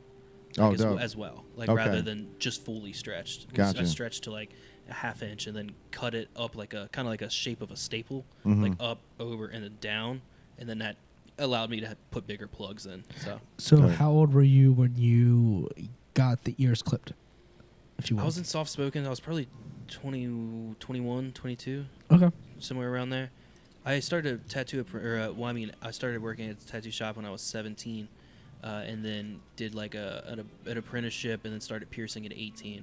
So I've been in that industry Nice. since I was pretty young. Oh yeah, dope. So Yeah, it's like it's crazy because like similar industries. you met me with no tattoos. I This did. has happened all within our friendship. That's what's wild, and I have continued to get done. I was gonna get a bunch covered, man. I had a lot of plans for it, but the goal was originally, if we're looking back, the goal was if we got signed officially, dotted line, Mhm. I would get it all done. Yeah, Period. But I wanted to see Yeah. if I could get signed with no tattoos and being a front man. yeah. It was like personal challenge, whatever. Like I had we were hanging out with Prada, like Chris Ruby was like hanging out. He's like, bro, I will tattoo you a sleeve right now for free. I got a Devil's Prada tattoo me. I was like, we will do it right now on the bus here. We're hanging out. Let's do it, bro. He's like, the alcohol's flowing. Let's get it done. I was like, nah, bro, I've got plans. He's like, I'll get you signed, bro. But like, let's get you tatted up. Man, if I was like, 18, somebody said, if you let me tattoo you, I'll get you signed, I would have had the dumbest artwork on me. I'd be like, yeah, let's I go. did it. I didn't give in. I just kind of like, Oh, I was I like, would've. I had, man, I don't even know. I can't explain where my head was at, Dude, but I did not go with it. I mean, I was, If someone now was like, "I'll give you a free sleeve," I'd be like, "Let's go." yeah, I wanted to be a reward. Now, if I was gonna get something, I would get my daughter's name on me. But at this point, like I'm good. Yeah, I It feel doesn't you. really like. We mean, let me know if Yeah. you ever want to do that. We'll make it happen. Yeah, so I know absolutely. some very, very talented artists. Oh, so. I 100% Yeah. believe everything. I you got, say. Yeah.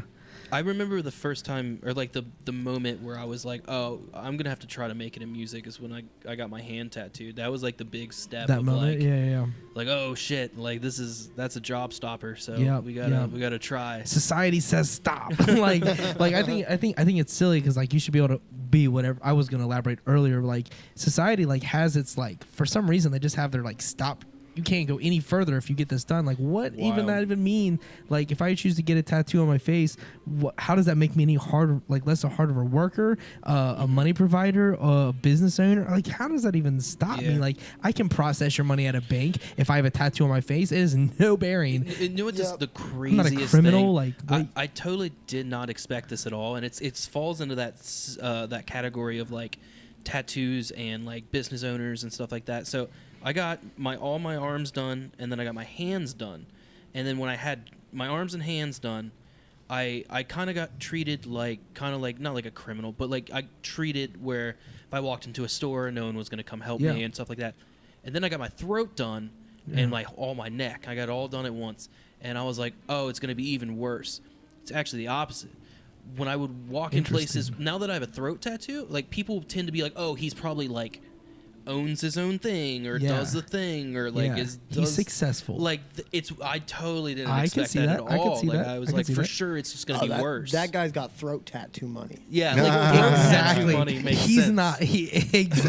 That's an interesting statement. That's true though, because people see like if he's willing to do that, he's either a really successful couch surfer, or he's doing some G shit. He's doing some G shit. He's out there owning his own clothing line. He's out there like being a tattoo artist. I could see a lot of people being like, he probably works at a tattoo shop. Right. Yeah. I mean, he's got enough work done to himself that I doubt that he had to pay for any of that. Like or whatever. Right. So like people, but we're also at a society now where the internet rules, man. The internet is showing us a lot of things, and people like Post Malone. We can go back to him. That's important. His place in society is important. He's showing us you can be successful by he talks about his appearance, by looking how he looks, doing what he does. Like this isn't a presidential person. This isn't a person that's here sitting with a suit and tie. He's like Bud Light and let's pop music. Like you know what I mean? Like that's that and look like me. Like I got all this stuff going on here, but I can still like sell out your entire Bunbury, bro. When he played at Bunbury, I did not see anything like that ever in a Bunbury's history because I got to work like all of them. That's actually how we originally really got connected. Me and Jay, we connected because I was working at R&R and he had this tent.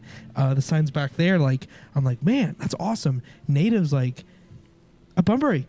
That's awesome. Like I what? Totally forgot like about R&R. Yeah, R&R clothing. Yeah, I worked for Josh for years. We used to work with him. You used to wear that 3/4 or 3/4 sleeves. You remember so much with the buttons. I did. I love. That was like it. your stage shirt. I did. Dude. Yeah. You had a blue one, and Josh treated me well. Somebody had a red one. Had the red one, right? That's a great memory. That's a fantastic memory. I'll put the camera on you for that one. That was a great memory on that one. Yeah. I remember it. I don't know why. I did wear that a lot. Well. Yeah, I loved. Josh took care of me, man. Josh Grawl is a great homie, and he knows how to do business, and he has the best interest of everybody that's around. That's so like, cool. Great human, top to bottom. Yeah, super dope. He is. Yeah, we've been working with him. He's doing some stuff with us. We're awesome. Partnering, making collaborating stuff, man. Like, we're here to work with everybody. It's not about like our clothing line, but like we don't see things as competition. We're like, you know what? There's enough people to be fed. Let's and be like good. that's like we were saying earlier. Like we're in like whatever you guys need. Like even if it's like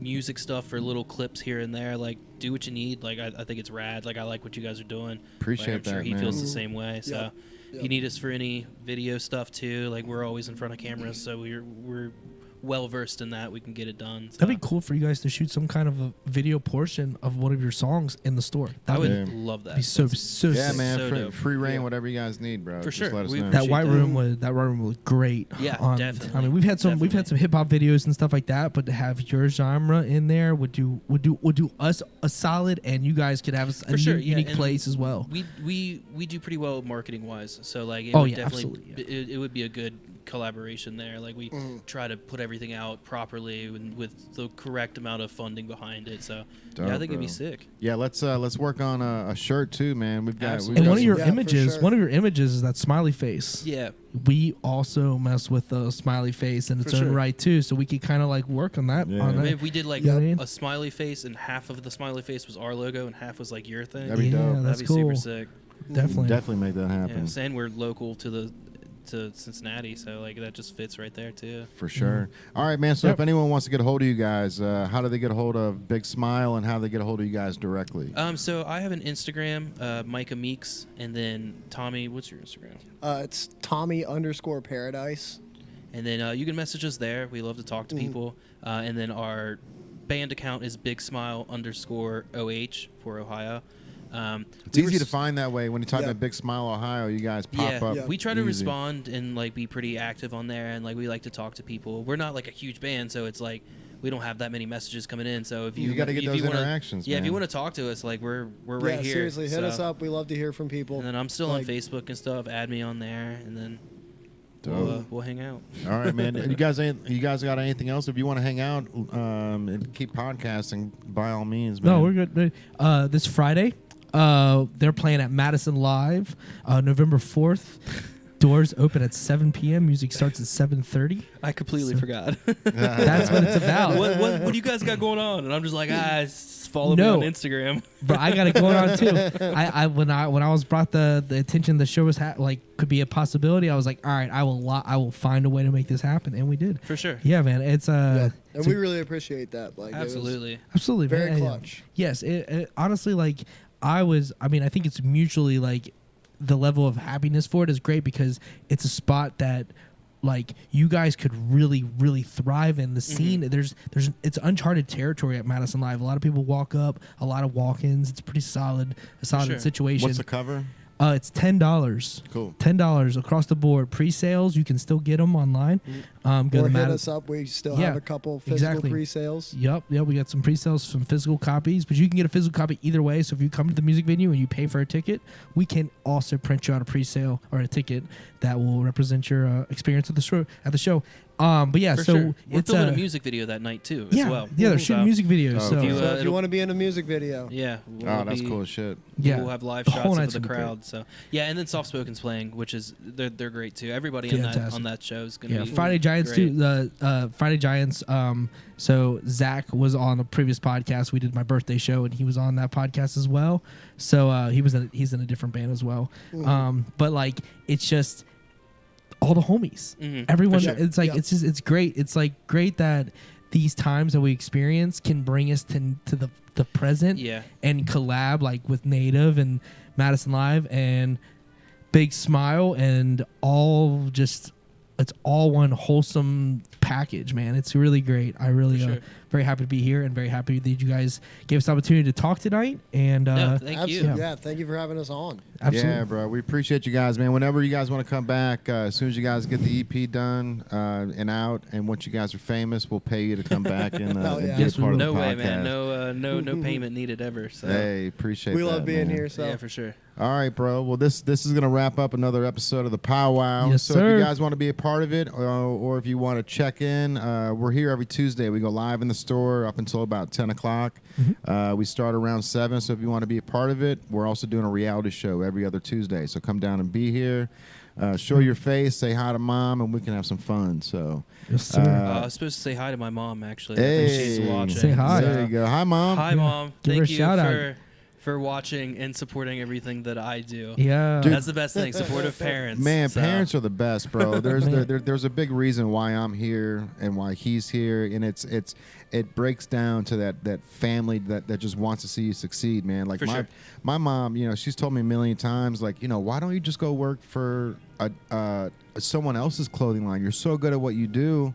And I'm like, why would I give someone else all my ideas so they can run with them, right? Yeah. And it's like, she's like, well, if you want to take the hard road, it's going to be hard, but you can make it. And so here I am today, bro, and here you guys are. You know what I mean? It's family oriented shit for real. It is. We're all like Longevity, bro. families are very involved in this whole project we've created. So yeah, man. Definitely. All right, man. Yep. Well, I appreciate Big Smile for coming on another episode of the PowWow with your boy Jay Banks. Hey, AI. AI, We're out of appreciate here until next Tuesday. Later. Peace. Bye. Peace out. Hey, we don't even use this shot. This shot's dope.